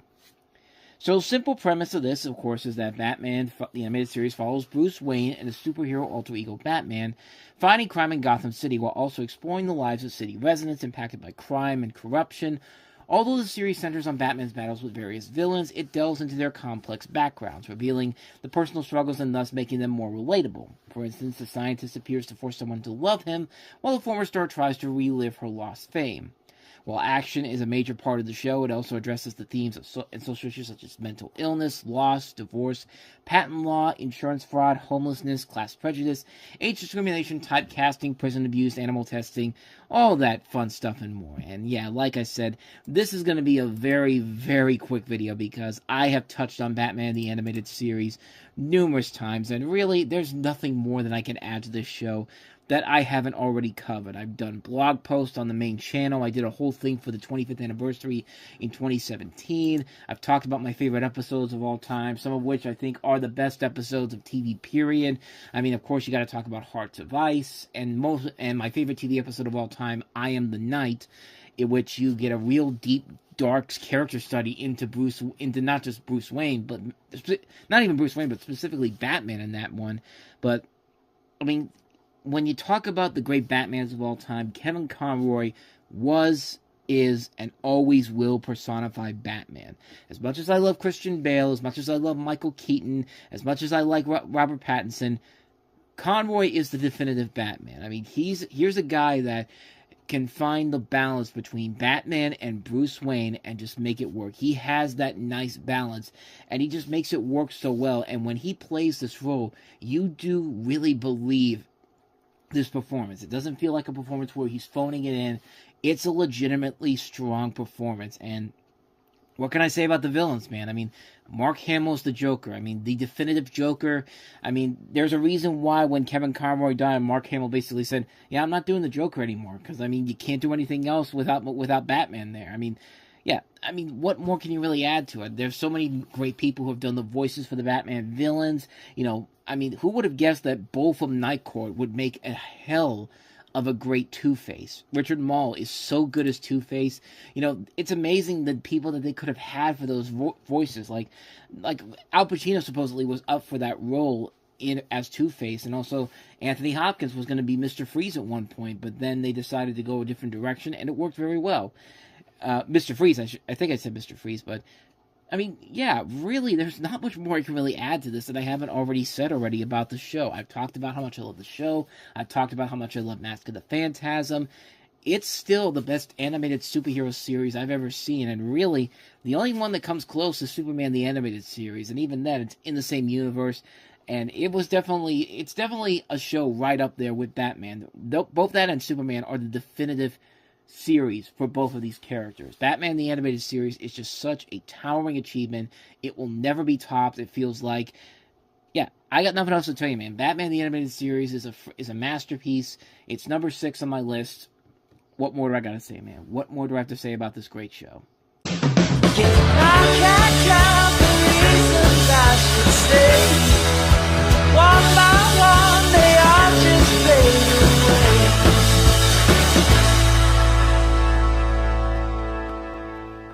This was one of those shows that was really ahead of its time in terms of, the unique way its writing was. And, this is Dan Harmon, who, of course, will later give us Rick and Morty down the road.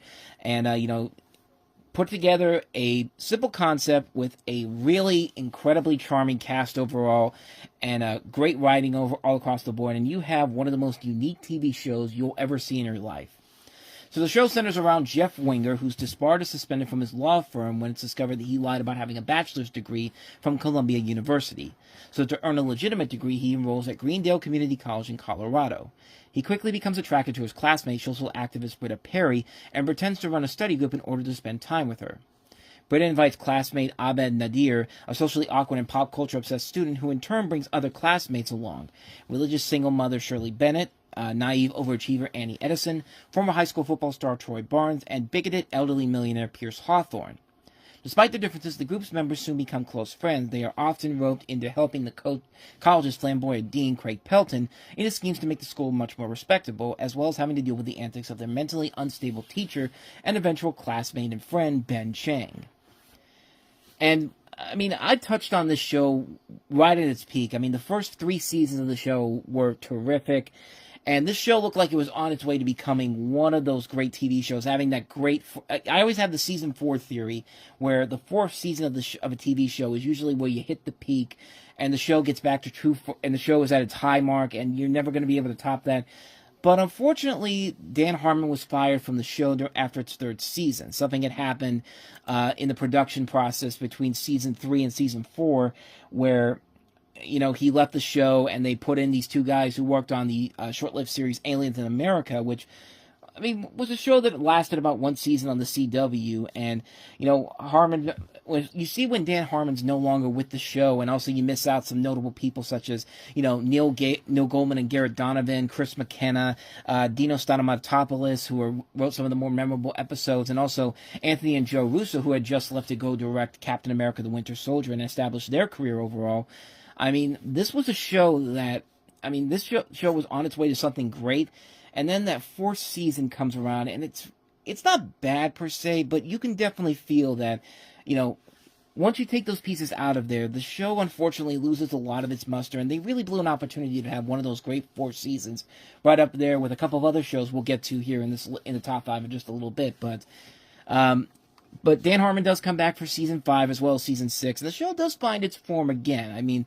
This is a show that for the most part has been really good. It never fell below lesser quality overall. That 4th season in general was kind of the weak link, but they find their way back in the next 2 seasons overall. This is a show that this is a show that I've touched on in the past when it was at its peak. It works on so many levels. The relationships between the study group is very well done. You got these terrific actors, Joel McHale, Jillian Jacobs, Danny Pudi, Yvette Nicole Brown, Allison Brie, Donald Glover, Ken Jeong, Chevy Chase, Jim Rash. All these guys work off each other really well. You get to see a lot of people that we know nowadays as these great actors in their early prime, like Allison Brie. A lot of people didn't know who Donald Glover was before this. He'd done Derek Comedy. Danny Pudi's a guy you've seen in commercials a lot. Yvette Nicole Brown had been on Drake and Josh. Jillian Jacobs, her big breakout role was the year before in the movie Choke with Sam Rockwell, which was a brilliantly underrated film. If you haven't seen that one, definitely check that out. Joel McHale was probably the biggest of the known talents besides obviously Chevy Chase. He was on The Soup, of course. Ken Jeong had just broke out the summer before with The Hangover. Even John Oliver shows up in this, as his name was becoming more known with The Daily Show, and then after that, Last Week Tonight. So there is a lot of good talent on the show that makes it work, and when you combine it with the comedy stylings of these writers like Dan Harmon and the people behind it, like the Russo brothers and Neil Gaiman and Garrett Donovan, who'd worked on Scrubs, Tristan Shapiro, Chris McKenna, Rob Schraub. I mean, these guys all really worked on this show really well. I mean, one of the composers is Ludwig Göransson, who's gone on to become one of our great composers in filmmaking. He's won 2 Academy Awards for the scores for Black Panther and Oppenheimer, and might be on his way to a third one coming up with Sinners this year. So yeah, he's gone. It really is amazing how his career really took off with the show. A lot of people's careers really took off with this show in general. I mean, it's a show that kept getting better with the first 3 seasons, and season 4, like I said, wasn't bad, but it definitely was the black sheep of the show, because once everyone came back for seasons 5 and 6, the show did find its way back to form again, and the show does end on a really good note overall, and, you're just waiting for the inevitable, 6 seasons of the movie, which was a joke that Abed said about The Cape, which was a show that did not last very long on NBC, but, Joe McHale, the great thing about that joke in general was that Jeff, it's Abed who's so obsessed with the show The Cape, and, he's just going around the cafeteria messing around, and Jeff Winger's just like, that show's gonna be gone after 4 weeks, and Abed's just like, 6 seasons in a movie, I mean, the camaraderie between Abed and also Troy is just great. Danny Pudi and Donald Glover are really fun in this. And the show just overall is just so unique in how it does its comedy. There'll be episodes where they'll take you to like a video game world. There'll be musicals that are also seen kind of like parodies of Invasion of the Body Snatchers. Like I mentioned, the Christmas episode is one I watch every single year. It's like a parody of stop-motion claymation specials like, of course, Rudolph the Red-Nosed Reindeer. This show was absolutely amazing, and a show that was definitely ahead of its time, and when it was on, never really got the proper respect from, the general viewing public as a whole. I mean, NBC, kudos to them for keeping it on as long as they did, but it did not help them when the show had to go up against The Big Bang Theory, when that moved to Thursday night, and, Community was just trying to find its audience. It just basically felt like the show, it really just felt like the show was kind of landing on a bomb when Big Bang Theory moved to Thursday night. But hey, the show had a good run. One season that wasn't as good as it should have been, but the show overall was still a ton of fun. It was a really fun show, very well ahead of its time, really great. Cast overall is fantastic. It was a show that just worked. It's a show that just worked on so many levels.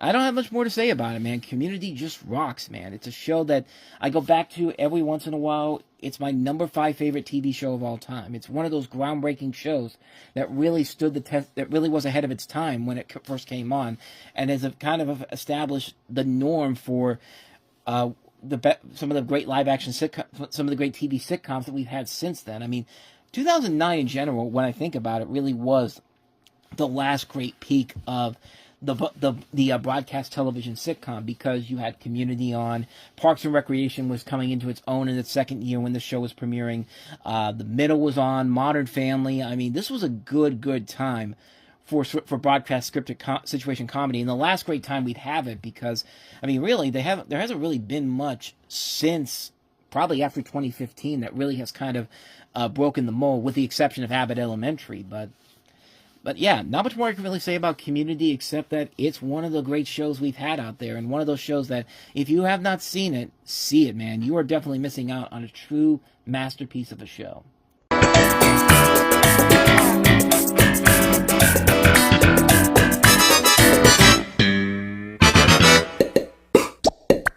Ah, yes, the infamous Show About Nothing, where you have Jerry Seinfeld playing a fictionalized version of himself and focusing on his personal life with his 3 best friends: George Costanza, played by Jesse Alexander, his ex-girlfriend Elaine Bennis, played by Julia Louis-Dreyfus, and eccentric apartment neighbor Cosmo Kramer, played by Michael Richards, along with a cast of other colorful characters as well. Really, not much more I can really add to this that hasn't already been said about this show. I mean, this is arguably considered to be one of the greatest television shows of all time, and really, you can't really argue that. I mean, it's a near-perfect series. It's got characters that you like and want to see succeed. The storylines are done very well, the comedy is top-notch, and it's just an overall enjoyable show. if there is any flaws to the show, though, they're kind of nitpicky things. One, the whole idea of the show about nothing, really, it isn't really that in general. Like, if you want a comparison, look at FX's Louie. I think that's a better example of a show that's really all about nothing. Seinfeld is at least about something. It's about the life of a stand-up comic. How does he get material for his jokes, and how his friends are a part of this comic material. And, like I said, it's really, really funny stuff, no matter way we look at it. The other flaw is the pretty obvious one. The final episode of the show is arguably one of the worst finales ever. In fact, I've done a video covering this. If you want to go check it out, it's in the corner. And, again, the biggest problem with it overall is that, it takes the characters we've been rooting for over the years and just throws them under the bus and just sends them to jail. And it's just kind of like, that's really the best way you're going to end the show, especially considering Larry David came back for that. And that's the best you can come up with, really? Again, I've touched on that video before. I've kind of gone back and forth over the last couple of years on it. So, once again, you want to hear my thoughts on that? Look in the corner. But other than that, though, what else I got to say, man? Seinfeld is a really, really funny show. One of the best TV shows of all time. Number 4 on my list of my favorite TV shows. And yet it's not my favorite comedy series overall. And you think it's number 1? No, there's still one other comedy series that I'm going to get to next.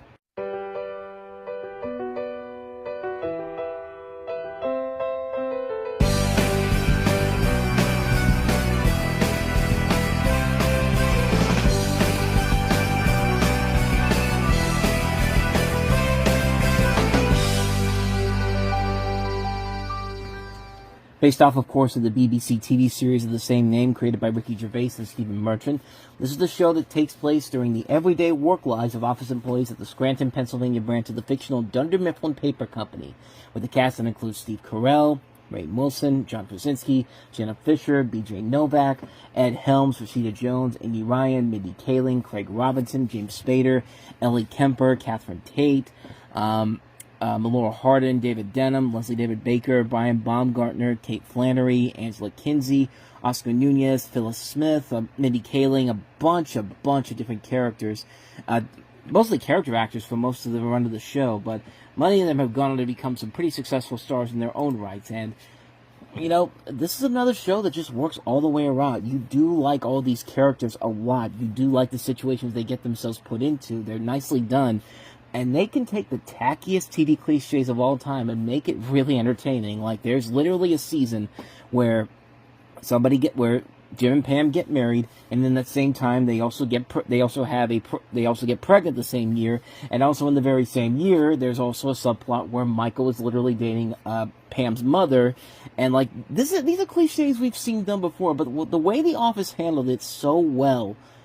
It's amazing how the show was able to do that. And really, the main arc of the show really is on Steve Carell as Michael Scott. He is just so much fun, and he makes me laugh every time when he does something stupid over the top. When he thinks that he is, he thinks he's always right at the time, and then he's not always right, but he does learn. Like, he is very much kind of like Homer Simpson in a way, and Peter Griffin. Like, they do something stupid, but then by the end they learn their lesson for the most part. But when I found out he was leaving the show, I was devastated because I thought there was no way you could continue the show without the main lead. I mean, look what happened when Zach Braff left Scrubs in that one season they had before they eventually brought that back. The show really wasn't as good after he left. And Carell's last episode was a really great way to cap off the episode. I love the fact that it wasn't the typical goodbye episode, because there was the whole thing where, Michael wanted it to be the best day ever, and, he wanted to go out celebrating, and then by the end of the episode, he just basically sneaks out of the office and never really comes back after that. But then you see one person come back, and it's Pam, because there's a whole thing in the episode where Pam didn't know how to say goodbye to this person, and just the way they handled that situation, it just works so well. It really could have been the last episode of the show. How did the show do without Carell? Surprisingly better than I think a lot of people give it credit for. What I like about it is that the fact that they could have easily just picked some of the big guest stars they had coming in. They had Will Ferrell, James Spader, Kathy Bates, even though some of these people did come back later on. But I thought bringing in Andy Bernard and making him like the main guy, I thought that worked very well. Granted, the first season without Carell was a little bit rough, but they really changed it. He's got it back on track in the last season, where they explored more with the documentary crew that's been following the show from the very beginning. This is the first show that actually managed to use the documentary crew mockumentary format really early on. And shows, of course, like Parks and Rec and Modern Family and Abbott Elementary would use this later on down the road. But The Office was the first one to do it, and they were the first one to really kind of wrap everything up by taking us behind the scenes of the mockumentary crew. I thought they did a very good job of bringing them in here, and the last episode is so great, man, especially when Carell comes back in for a cameo, and it's just, I mean, you couldn't ask for anything more. I mean, this show just is really funny. It has some of the most memorable moments of TV that I remember, and moments that I will always remember from the first time I ever watched this show, man. I mean, this time period where you had My Name is Earl, 30 Rock, The Office, Parks and Rec, Community, all these great NBC shows. This was my era of must-see TV. I wasn't born when, The Cosby Show, Family Ties, Cheers, and Night Court were on the air. This was my must-see TV back 20 years ago, and it's a time when I'll never forget it, and The Office was at the centerpiece of what made that lineup so special back in the day. The Office is my favorite live-action sitcom of all time. It's number 3 on my list.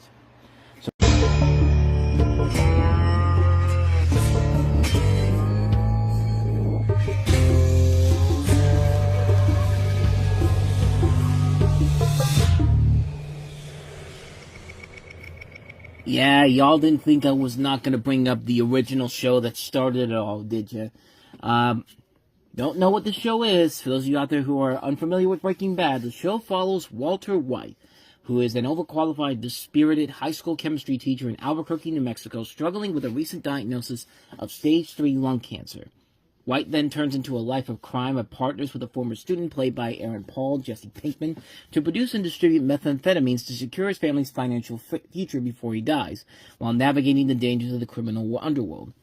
You have characters played by Anna Gunn, Dean Norris, R.J. Mitty, Betsy Brandt, Giancarlo Esposito, Jonathan Banks, and of course Bob Odenkirk, who would later go on to spin off his character Saul Goodman into Better Call Saul, which is kind of a sequel and a prequel at the same time.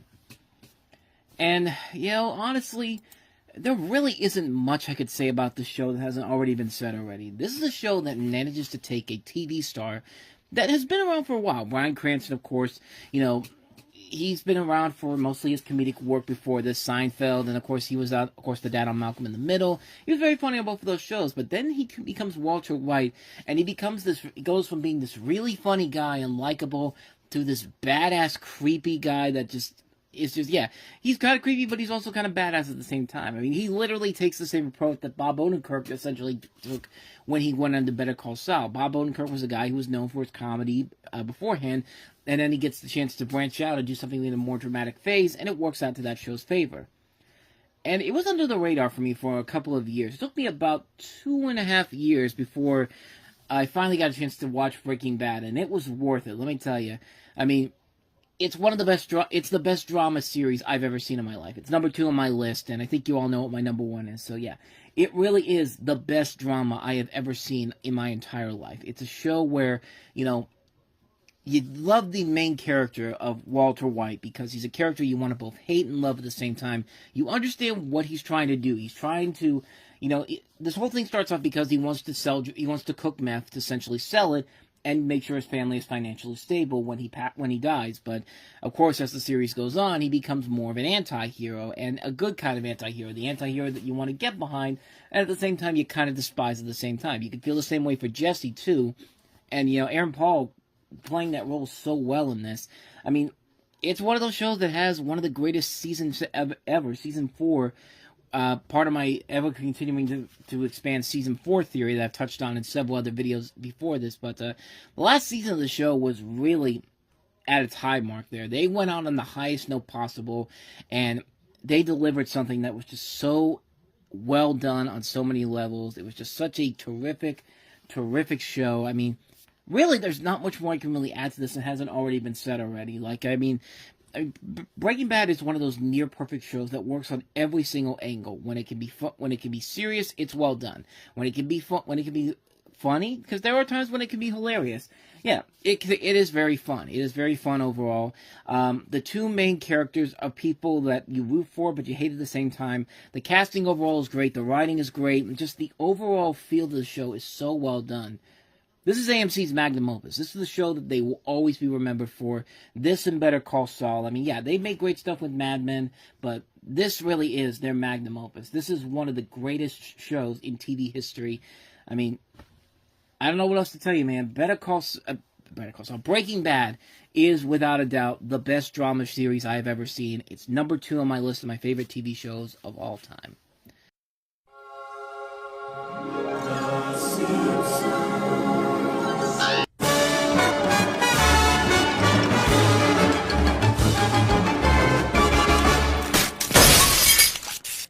I mean, what more can I say about this show that hasn't already been said already? I mean, this is without a doubt the greatest TV show I've ever had the experience to watch in my life. And, you know, it's a show that I've grown with ever since it began. I mean, this show started the year I was born. Almost a year. It's almost a full year after I was born. This show started, and it's never been off the air since then. I mean, it's been a show that is considered one of the greatest TV show of the 20th century, and it's really hard not to see why. It's not hard to see why, because it is a show that is so well done, so well animated, so well put together, and it's just. So, if you don't know the plot of this, The Simpsons is a satirical depiction of American life, epitomized by the Simpson family, which consists of Homer, Marge, Bart, Lisa, and Maggie. Set in the fictional town of Springfield in an unspecified location in the United States, it caricatures society, Western culture, television, and the human condition. It features a colorful cast of characters, quite literally a colorful cast of characters. Each of them have pretty much had their own separate episodes. And, yeah, I mean, why do I love this show? Why is it my favorite TV show of all time? It's just an entertaining show, man. It's a show that I grew up with from the very beginning. It started the year I was born. I just really enjoyed the hell out of this show. I mean, it is one of the most influential shows of my lifetime. I grew to love cartoons simply because of The Simpsons. I saw The Simpsons before I even knew who Bugs Bunny was. I watched the show when I was about 3, 4, 5 years old. Before I knew what The Simpsons was. I knew who Mickey Mouse was. I knew who I knew the Rugrats. Like, this was a show that essentially was part of my life from the very beginning. And I'll agree, there have definitely been seasons of the show where it has not been as good as it used to be. Like, there are those stretches where the show does kind of lose its way. Like, season 11, I think, is where the peak is at. And then after that, probably around season 15 to about season 20, and then there's a little bit of a break where the show actually does become good again. And then after that, after maybe season 22, there's kind of a little bit of a lull as well. Season 25 has a couple of decent episodes. But then, right around the time when The Simpsons got purchased by Disney, they found their way back again. I mean, it's not as great as the first couple of seasons were, but nevertheless, it's still a really, really well-done show. And even in the worst seasons, you still get a funny episode once every season. And many of the episodes sometimes range from mostly good to bad. There's been a couple of bad episodes, which I've touched on before in other posts and videos. I mean, despite not what it used to be, there's still a lot of great seasons of the show. I would say over 20 years of the show have been very entertaining. Maybe even more than that. Probably say maybe 20 to 25 seasons. I mean, that's still a good amount of seasons of a show that I still enjoy every day. Like, every Sunday night, I always look to hear that Simpsons theme song with a new episode to follow. It's my Sunday tradition, man. It's a show that I still adore to this very day. I mean, it's just a really, really great show that will never get old with me whatsoever. Even if the show is never as great as it used to be back in the day, it will still always be fun to me. It'll still be something that I will always watch, even in its later years. Like, the song is true, man. You'll never stop The Simpsons, and they will have stories for many, many years to come. Quite literally, because they're going to 40 seasons. When this new contract ends, I'll be 40 years old when this contract ends in 2029. That's amazing. 40 years old. With me being 40 and The Simpsons being 40 at that same time. I mean, it's just... I mean, like I said, man, it's just been a synonymous with my life in general, man. It's just... I got nothing else for you. I've touched on every reason why I love this show. I mean, it's not really much of a shocker. Simpsons is my favorite TV show of all time. No question about it. So there you go, folks. That's my top 30 favorite TV shows of all time. And, of course, we'll start the new season next year with another top 30. But we still have a couple of weeks of topics that I want to discuss. Some topics I was supposed to discuss last year until my Power Director app decided to be a little wonky with me, and YouTube took a long time to update videos. But hopefully there won't be a problem this time around. But definitely looking forward to these videos coming up and doing another top 30 list next year as well. So I thank you so much for joining me on this. And with all that said, I will see you guys next week for a topic of discussion that we'll get to later on. So thanks for watching. I'll see you guys next time. Take care.